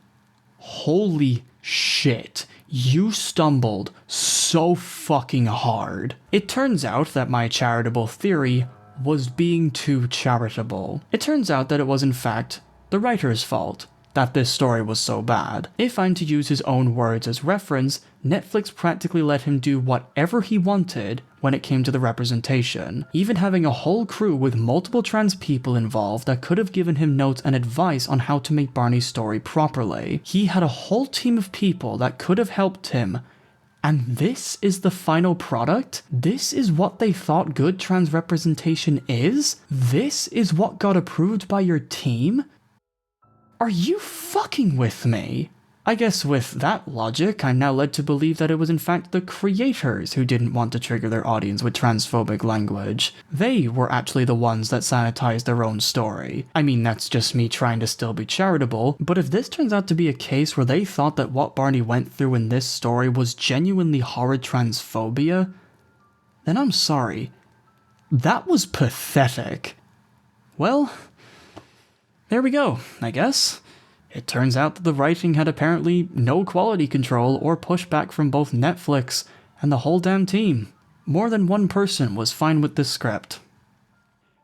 I have nothing to say. I'm just genuinely shocked. This is what Hamish was able to do with full creative control? Everything was in your favor. How the fuck? Seriously. How the fuck? So, with all of this in mind, what could the show have done better? Is there anything they could have done to make this story more hard-hitting or complex? Well, I could definitely give it a shot. Like I said before briefly, it's actually rather easy, because despite the scenes hitting none of their marks properly, a lot of them do ironically serve as a good baseline that I can build up from. So, like what I did with High Guardian Spice, let me show you what I would have done if I was given creative control. And just to make it a bit more challenging for myself, I will make it so that I will have to stick to the episode order. That way I can't move anything around to make the pacing of this plot better. Sound good?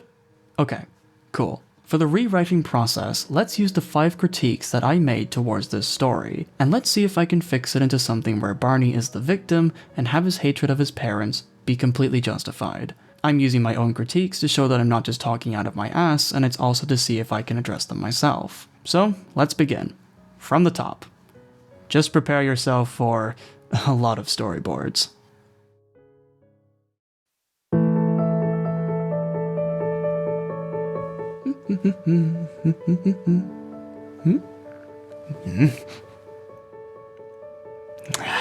Oh well. Hello, Pugly. Hello, Pugly. Oh, you really love me. Hello, yeah. He's a good boy. Okay, let's go.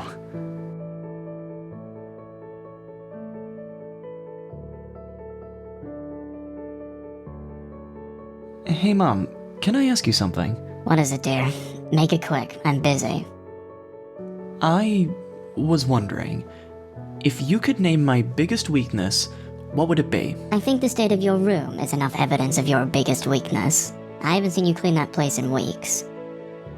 Well, I was thinking more of something like the fear of confrontation, or the fear of letting people down. Is there a point to this, darling? Of course there is. Don't you remember from yesterday? Today's my first job interview. I took what you said, and now I'm going out and seizing the world. Well, it's about time you did that. Your father and I were starting to get worried. Hey, I've been trying my best. You could be at least a little. Don't talk back to your mother. Either way, make sure you get back early. Your grandma's coming over for dinner. I told her that you would be there. Did you tell her that Barney would be there? Sweetie, that was 2 weeks ago. You know what your grandma thinks about that stuff. It's going to take some time for her to get used to it. She still has things to understand about you. Yeah. She's not the only one.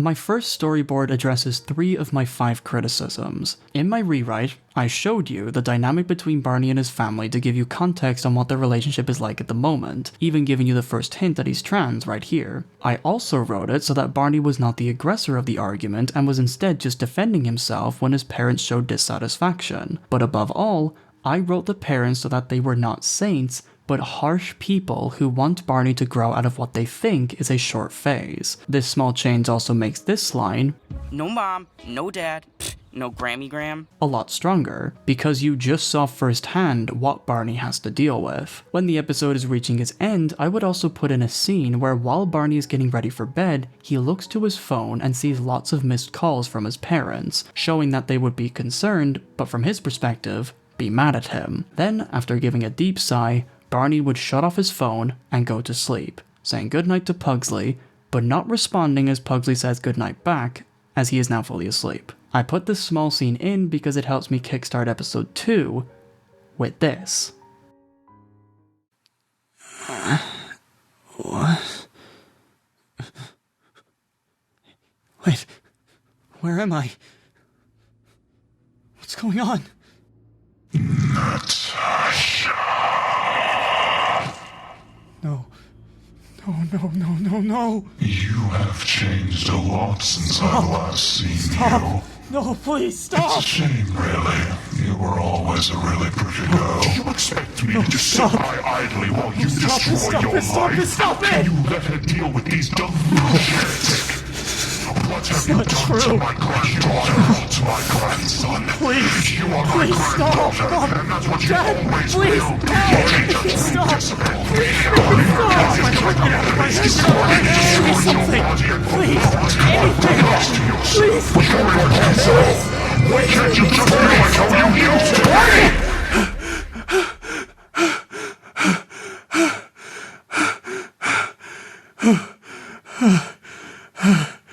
Barney? Hey, Barney.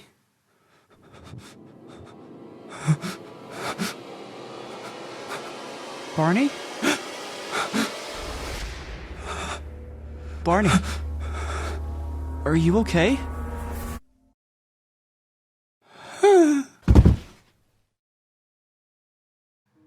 This little change I made was something I did to show you many different things at once. For one, Pugsley can indeed talk, which Barney reacts appropriately to. Two, through the use of a nightmare, I showed and gave you a very quick hint on what his grandmother said to him and how his parents reacted, all at the same time. By doing this through a nightmare, I was able to show just how much that dinner traumatized Barney, and give you a little bit of understanding to where this fear of his grandmother and his parents came from. Plus, nightmares are just cool, you can't go wrong with them. What I also did by adding this scene in is that the subplot surrounding Barney and Pugsley now has a lot more weight behind it, because now you have heard Barney's granny say that demonic stuff to him, which makes Barney saying this line, You are impossible!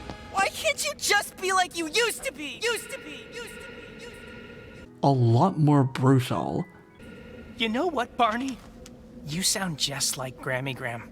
You damn right, Pugsley, you damn right. Since I'm simply here to just make the big scenes I complained about better, I'm not gonna go into the nitty-gritty details of my rewrite between the big fight and Barney's coming out scenes. So the only thing I will say is that I would make Barney actually really regret saying what he said to Pugsley to a point where he'd be on his knees begging for forgiveness, which Pugsley would give him because, well, he's a dog. Unconditional love and all that smooth jazz. But anyways, let's move on to Barney's coming out scene, and what I would have done to make it better. Huh, so this place has washing machines. Pretty much. Haven't been used for a couple years, but they seem to be working. Now I have a place to wash my clothes. This place really has it all. Wait, can't you do that at home? Well, yeah, I mean, I can, but, well, Aha! So you didn't go home when you said you did you? That's just... Alright, fine, you got me. I didn't go home. I'm sorry I lied to you. That's fine, but why didn't you? Don't you have a family? You've been gone for over 24 hours. I'm sure they would have at least called you by now. Well, they didn't. Besides, I think I just need to be away from them for a while. I know that this isn't any of my business, but what is it about the park that makes you want to stay here?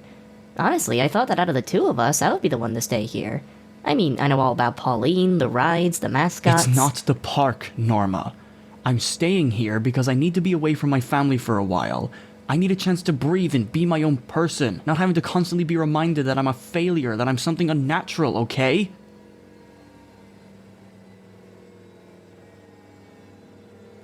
Sorry. It's just that... this is the first place where I felt like I can truly just be myself, without having to worry about judgment or anything like that. Well, I feel that too. Yeah, I'm sure you do, but... it's just not in the same way as me. What do you mean? Norma, can I tell you something? If you promise to not tell anyone else about it. Barney, I am the most antisocial person on the planet. I couldn't tell anyone even if I wanted to. Okay, here goes. I'm trans. Oh. Oh, I never would have guessed. You're the first person who's ever said that to me. Back home, not only does my family know that, but everybody at school knows as well. Well, of course they would. Why does that matter? It matters because whenever I walk into a classroom or in a room of my own house, I'm given this look of something. I can't put it into words. It's like they look at me as if I have something on my face, or like I'm wearing weird clothes, but they just don't want to say anything. I always feel like I'm some kind of weirdo. I see. Don't even get me started on the bullying. I've already had people who didn't like me before, but now they just have ammunition to use against me. They call me everything, from my dead name all the way to me being a freak. It's the reason I was even looking for a job in the first place. I just wanted to find somewhere where I could leave and get away from it all. I tried to put up with it. After all, who knows me better than myself? But eventually it just reached a stage where I just felt alone. Yeah. Eventually I had to come out to my parents. They seemed fine with it. They said they would tolerate it. But then I came out to my grandma, and let's just say that it didn't go well. So that's why you're staying at the park. Yeah. Back home, I was known for who I was and not for who I am. But here, it's like a whole new place. A place where everyone knows me as just Barney. A place where I can just be me, not having to be constantly reminded on who I was or who other people wished I was. Here, I can be my own person. I can just be Barney. I have my own life here. I just want to live that for a while. You know? Well, you don't need my permission. Besides, I wouldn't want to be roommates with Courtney. The changes I made to episode 2's coming out scene was done to highlight this moment as being a turning point for Barney's character. This is the first time he's ever had the power to come out to someone on his own terms, in a life where his identity was known and abused, something I both told and showed you through the use of dialogue and some drawings. In this scene, he finally had a moment where he could be the one to reveal that part of himself, causing him to get a little emotional just for that little extra bit of spice. I made him say more dialogue because I wanted to emphasize just how much being in the park means to Barney, whereas in the actual show, we only got a small taste. I also made Barney say that his parents tolerate him instead of accept him, which hints that his parents are not on board with Barney being trans. Not only am I showing the real gut-punching power of the word tolerate, especially when talking about your parents, this change gives me the potential to write Barney's parents in two possible ways. One, have them be stubborn and completely irredeemable, or the more interesting option, have them develop and understand who Barney is, and maybe even finally accept him. But I'm getting ahead of myself. Let's get back on track. So far, I have shown you a lot more of Barney's inner conflict and his shaky relationship with his parents, his desire to stay in the park due to a bad home life and school life, and got to explore more of the trans side to his character. With this, I'm showing you just how much stuff he's been bottling up, and having him finally talk about it with someone feels like a massive weight has been lifted off his shoulders. I even got to make the friendship between him and Norma a little stronger also. So, you know, just a nice added bonus. Now, let's move on to episode 3. Where my rewrite begins is when we get into Barney's head, and we experience his true fear. Here's what I would have done.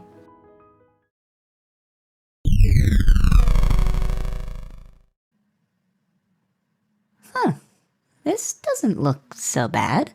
What could be in here? Natasha. Wait, he told me about this. This must be...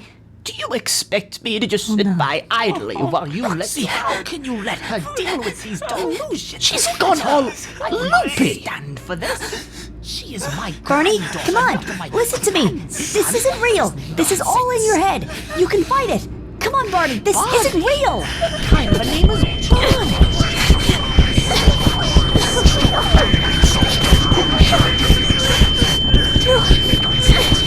No, stop. Stop.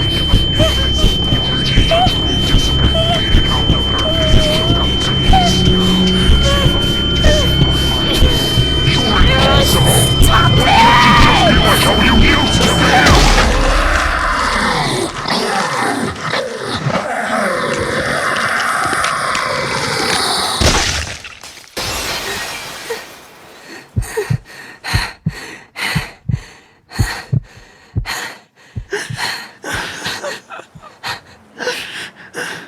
Barney? Barney? Barney? Barney? Why did they just sit there and say nothing? Didn't they hear anything she said? I needed them. Why didn't they help me? Barney, hey. It's okay. It's over now. Norma? When did you get here? Look, we don't have time. Our friends need help. We gotta get them out of their heads before it's too late.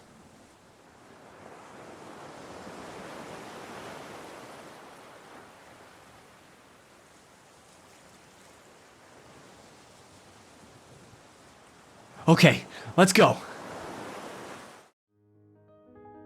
With this rewrite, you now have a more solid understanding on what exactly the grandmother said, allowing you to get why Barney is so fearful of his parents not having his back. It also makes it so that the next scene of the two chatting to each other at the end of the episode doesn't have to be changed much, if at all. I would simply give it a bit more time to stick, and that would basically be it. I'm not ours to story about all that, I know I'm already about an hour into this video. And it also shows you that the nightmare Barney had in episode 2 wasn't bullshit, making that more powerful as well. But now we get to the episode I've been really excited about.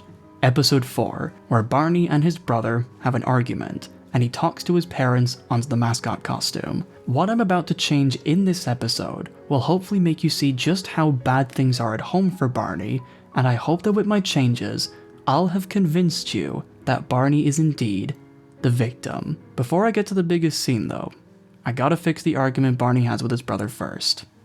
So let's give that a shot. Why didn't you text back? I did? Okay, I didn't. Look, I didn't know what to say. It's been so long that I didn't know what to tell you. How about happy birthday? That would have been easy enough. I was gonna. Happy birthday?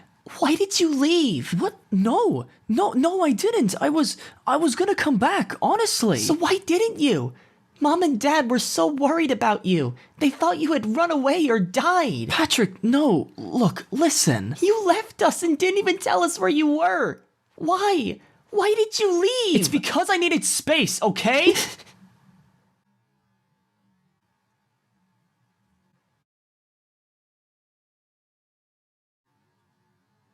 I'm sorry.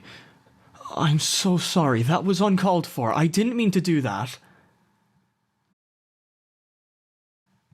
Patrick, I left because, well, Mom, Dad, and I are going through some stuff, and I just need to be away from them for a while before I can talk to them again. I can't explain everything to you. It's stuff that you wouldn't understand. How do you know? How do you know I won't get it?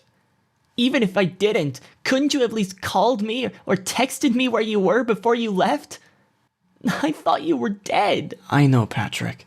I should have told you where I was going, and I'm so sorry that I didn't. I shouldn't have been so selfish. It won't happen again. Promise. I just need to be away for a while. That's all. Mom and Dad are going to be picking me up in the morning. They're worried sick about you. Come home, Barney. We really miss you. I miss you. I'm sorry, Patrick, but I can't. Not yet. Patrick? Patrick!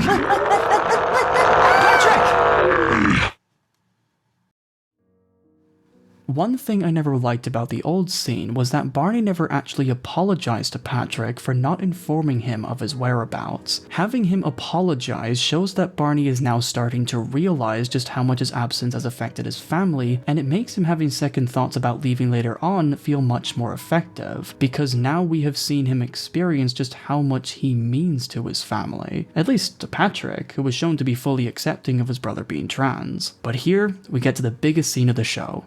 The part where with a couple of changes could change how the audience sees Barney's parents for good. Let's fast forward to that scene, and let me show you how I would have handled it differently. We usually do this kind of stuff as a family, but it's hard to keep the peace at home right now. Say, did his sister show up? She has short blue hair, a bit chubby, wears guys' clothes. Have you seen anyone like that around?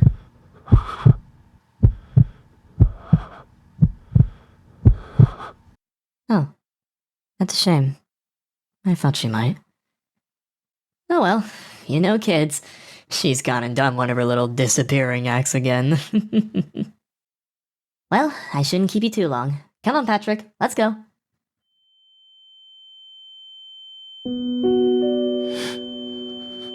Did his sister show up? Did his sister show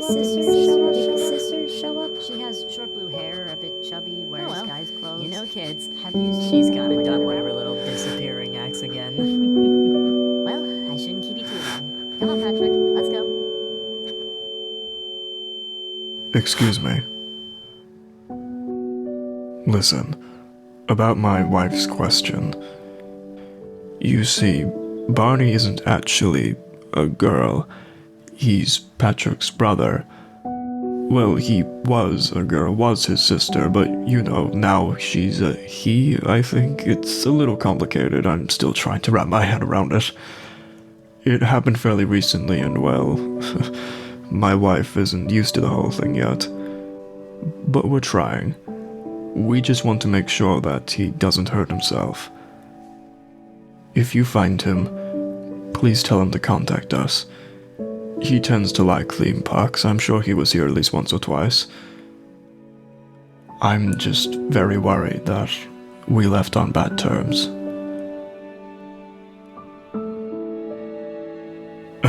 Anyways, sorry to dump all that on you. I must get going. Good day.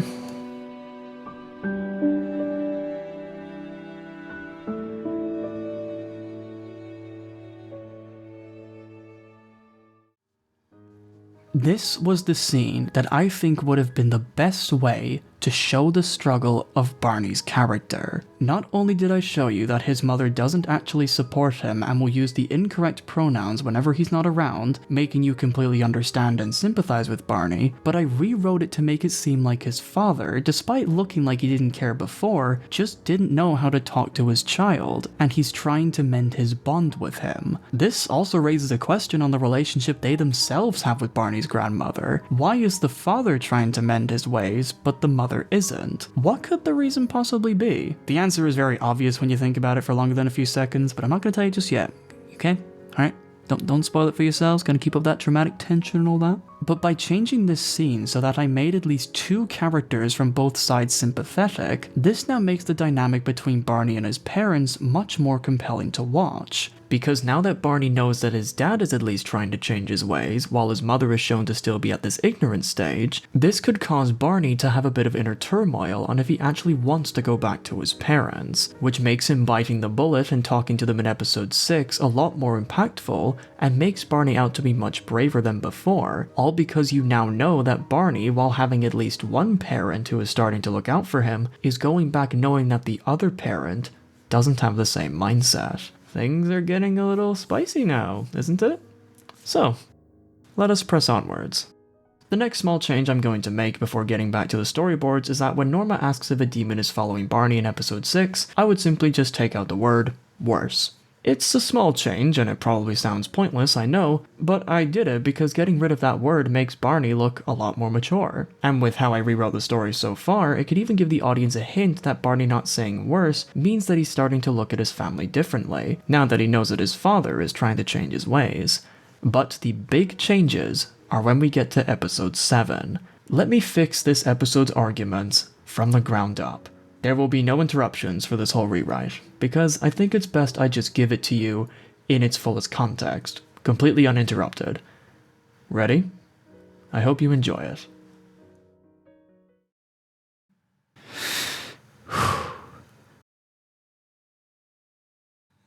Hey, Mom.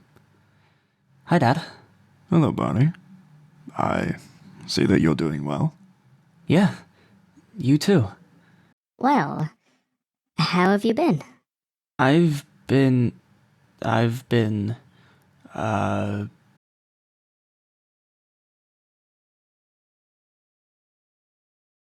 What are you thinking, honey? What? Oh, I'm thinking of getting the Helena hamburger, if that's okay. Live your authentic self, sweetie. You can have whatever you want. Yeah, Barney, she said that you can have whatever you want. Don't roll your eyes at her. Oh, sorry, you can have it. No, you. No, please, you have it. You reached for it first, you can take it. No, come on, I insist. Barney, just take it. You've done enough for me, you can just have it. Will you take the lousy nacho, Barney? Fine!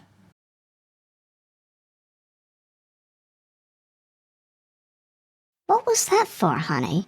Your dad was just trying to be nice to you. There was no reason for you to act like that. At least Dad actually tried to be nice.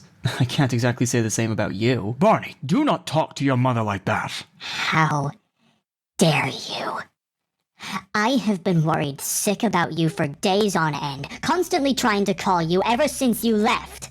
I have suffered countless sleepless nights thinking that my precious baby was out there homeless, dead, or worse. Oh, well, I'm glad to know that it took me leaving to finally have you care. That sure makes this all better. Thank you so much for actually thinking about me for once in your life. Barney! Are you being serious right now? Had it never occurred to you that there was possibly a reason I left? Didn't you ever think that maybe there was something you did that made me do something so drastic? I have done nothing but support you. I have done nothing to make you didn't leave. help me when Granny said all the awful stuff to me. You just stayed silent and let her say all that. Barney, I understand your anger, but it was not wise to just up and leave us. We were worried about you. For goodness sake, I've told you what my mother is like. She is a product of her time. She is just another defenseless old lady who can only hurt you using words. You should have just ignored her! How am I supposed to ignore the fact that the parents who say they tolerate me wouldn't help me when I needed them? You don't actually accept me for who I am. You just put up with me. That's not the same. You say that you tolerate it, but you drop it the moment I'm not in the room. You drop it the moment I deal with someone and I need your help. You just sat there when Granny said all that horrible stuff to me. Maybe it's because Granny has a point, Natasha. Maybe it's time you stop pulling this farce and go back to being like how you used to be.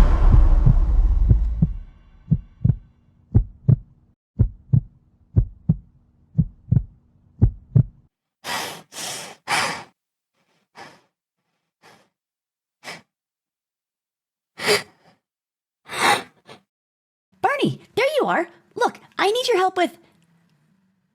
Barney?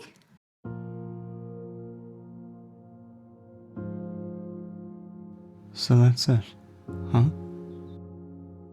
You don't actually believe me. You think this is all just an act, don't you? Honey, I don't want to hear it. I get it now. I'll never be your son. I will never be enough for you, will I? Just get out. Get out and never come back. I see now that you're never gonna accept me. I'm never gonna be more than just tolerated, am I? Not when your mom is so against it.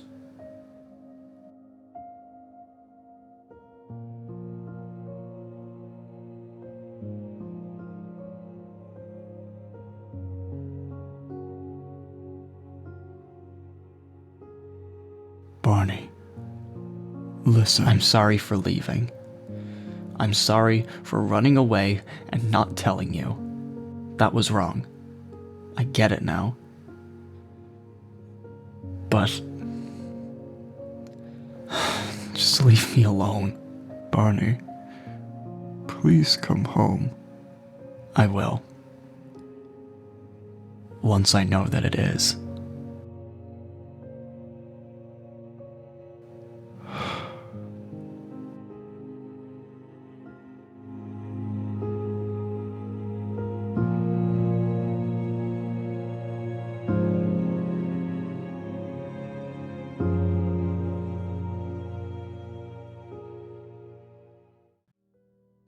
This scene was rather hard, but was worth redoing to give this arc more complexity. Episode 7 is the place where all of the conflict reaches its climax, and if the show went with something like how I wrote it, I think that people, even if they didn't agree with Barney, could at least understand why he left and acts the way he does. I made sure that the parents were guilty. I made sure that Barney is shown to have went through discrimination, be it through flashbacks or having scenes that blatantly show it. On the other hand, I also rewrote this story so that the parents, while not completely innocent, are not devils, but just stubborn and resilient people. I find the way I wrote the parents, based off of many stories I've heard and read from both trans people and parents of trans people, to be a more realistic take on how some parents respond to their kid transitioning. Sure, the parents may be shown to be worse in my rewrite, but I wrote them in a way that it shows that they are struggling, but at least trying to understand Barney's struggle.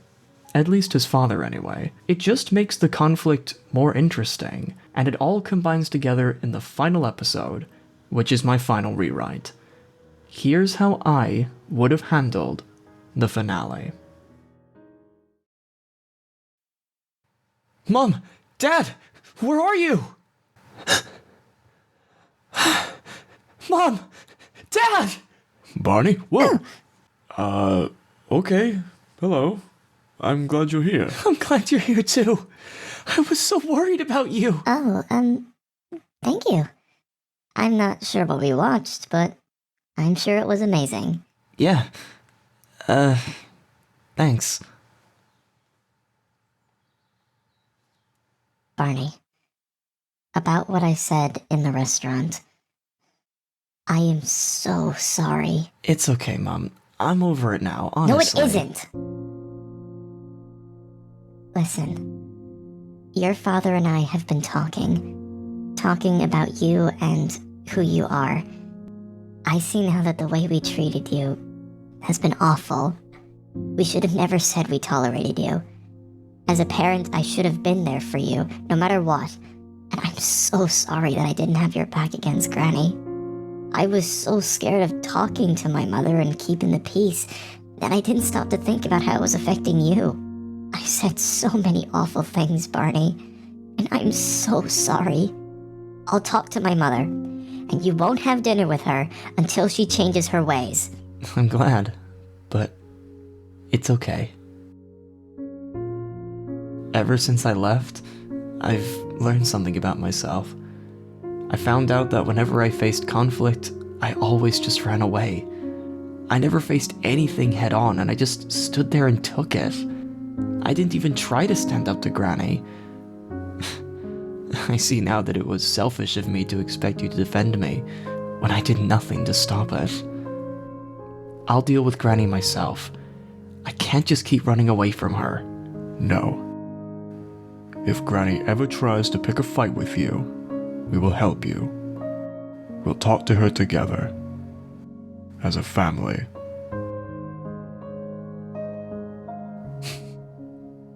Thanks, guys. That means a lot. So, are you ready to come home? Not just yet. I've got a lot of work to do at the park. Maintenance and all that. I could always come back on Friday. Very well. I'm looking forward to it. Thank you for accepting me. Of course, sweetie. You will always be our son.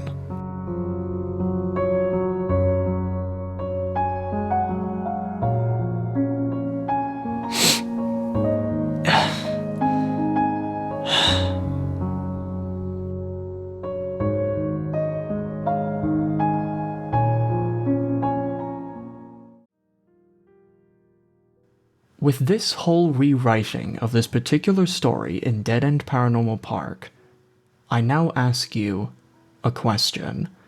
When you reached the end, did you at least understand why Barney acted the way he did?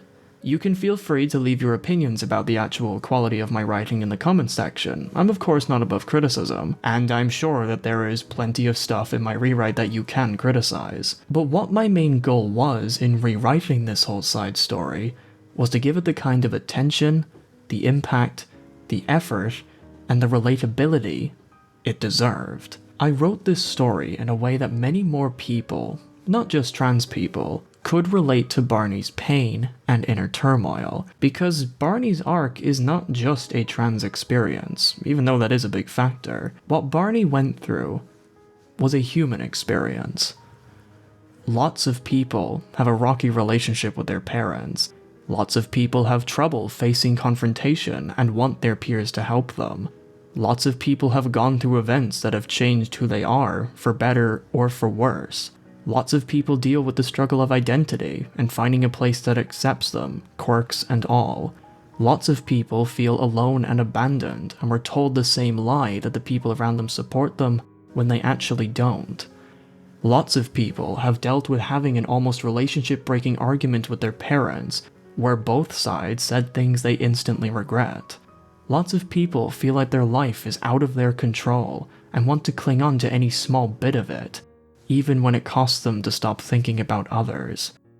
Lots of people have gone through what Barney went through. This is not a story that only trans people can relate to. Anybody that tries to make that claim cannot be further from the truth.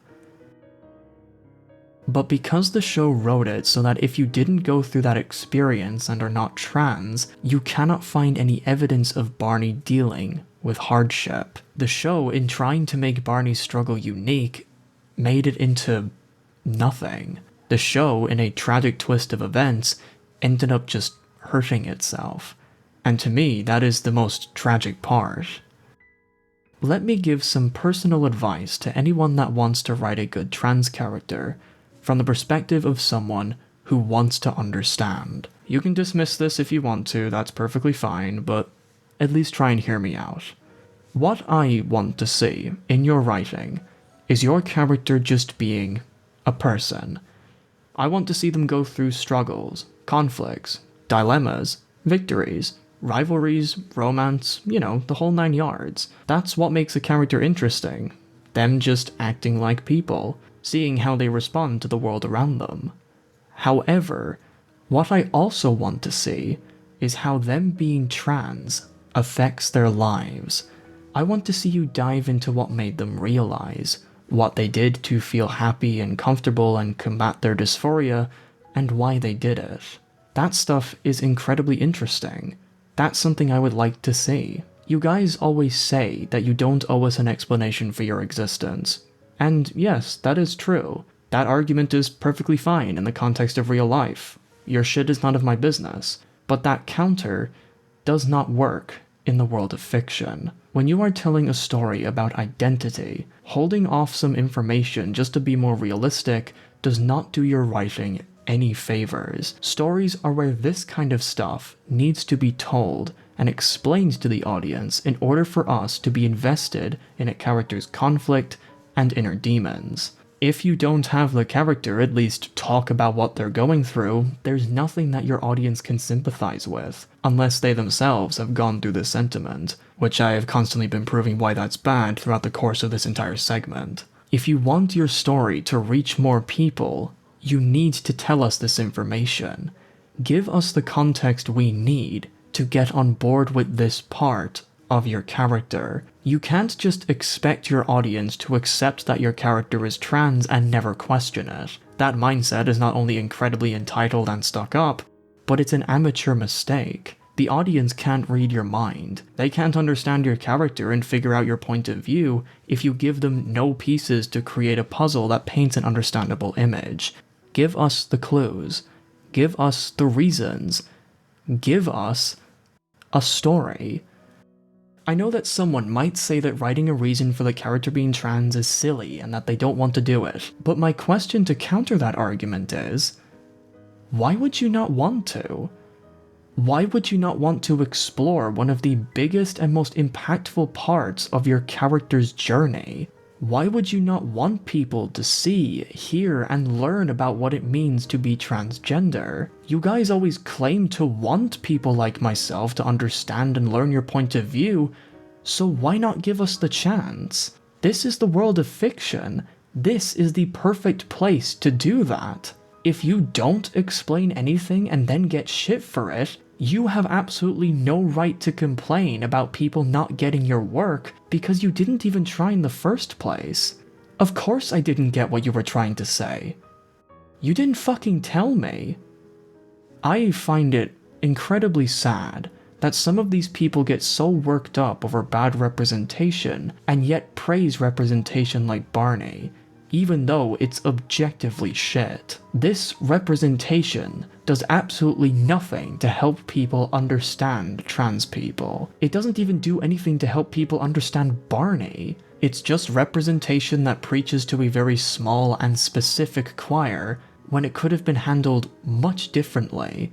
I hate the fact that the main character of this show was handled so poorly. It boils my blood that this is what some people praise now. Compared to other pieces of fiction that tackle trans issues, this show is easily one of the worst. Barney is not a good character, let alone a good trans character. I hate it so much because this show has showed me that it was capable of writing decent representation with Norma and her tism, but yet didn't give its other main character the same love or care. I'm angry at this series because I wanted to like Barney. I wanted to be proven wrong. I wanted to watch a show that made me care and root for the character, but I just didn't get that. What I ended up getting instead was a story that can only be described as a fucking dumpster fire. I cannot believe just how terribly this plot was written. Barney's story deserved so much better.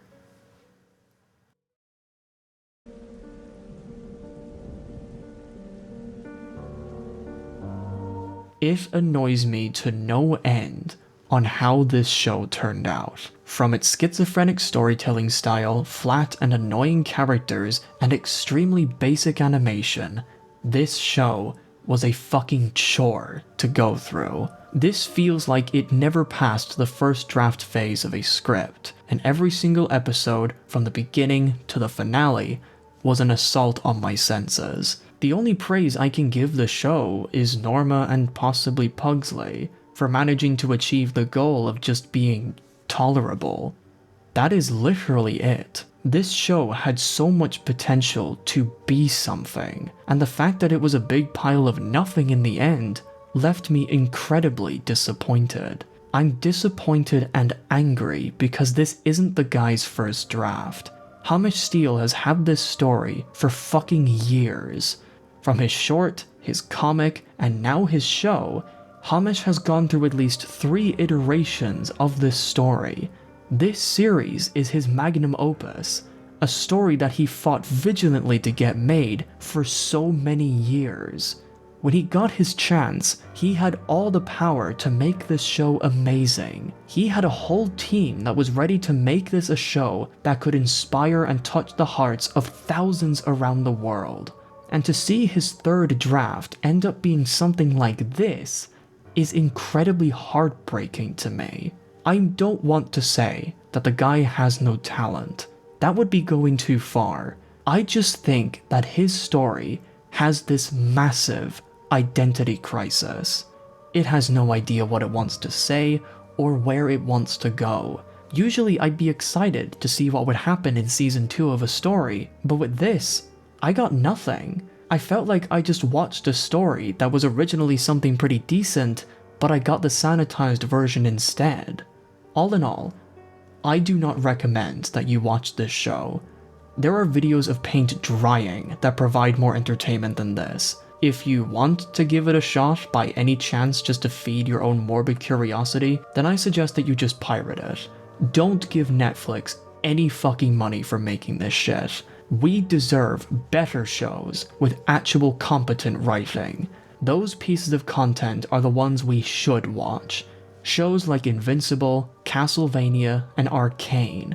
Shows that have actual quality. I want this show to be seen as rock bottom for entertainment like this. I want this to be a permanent reminder on what happens when you push for representation and then remove its teeth. Bad representation is always worse than no representation at all. Some of you guys need to raise your fucking standards, because you just accepting everything just because there's a marginalized character in the work, regardless of the show's actual quality, have allowed shit like this to be made. Don't accept this kind of storytelling just because someone on your team made it. Have some standards. You guys that accept everything should be fucking ashamed of yourselves. You guys claim to want to be represented well, so why are you supporting complete garbage? And if by some ungodly miracle a show comes out that is even worse than Paranormal Park, I hope to God that when that happens, you speak up. I hope that you rake it across the coals like the rest of us.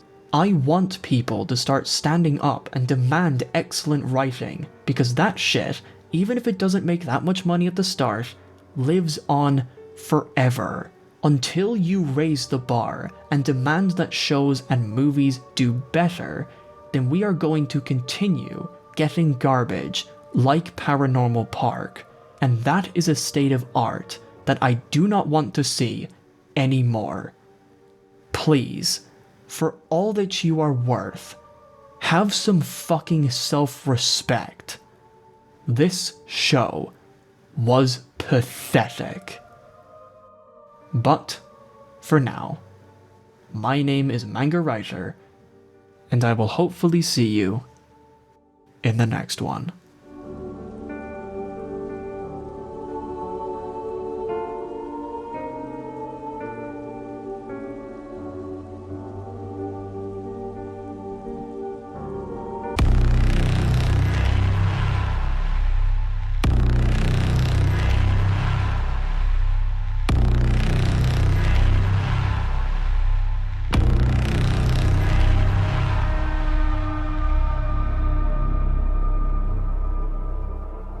No.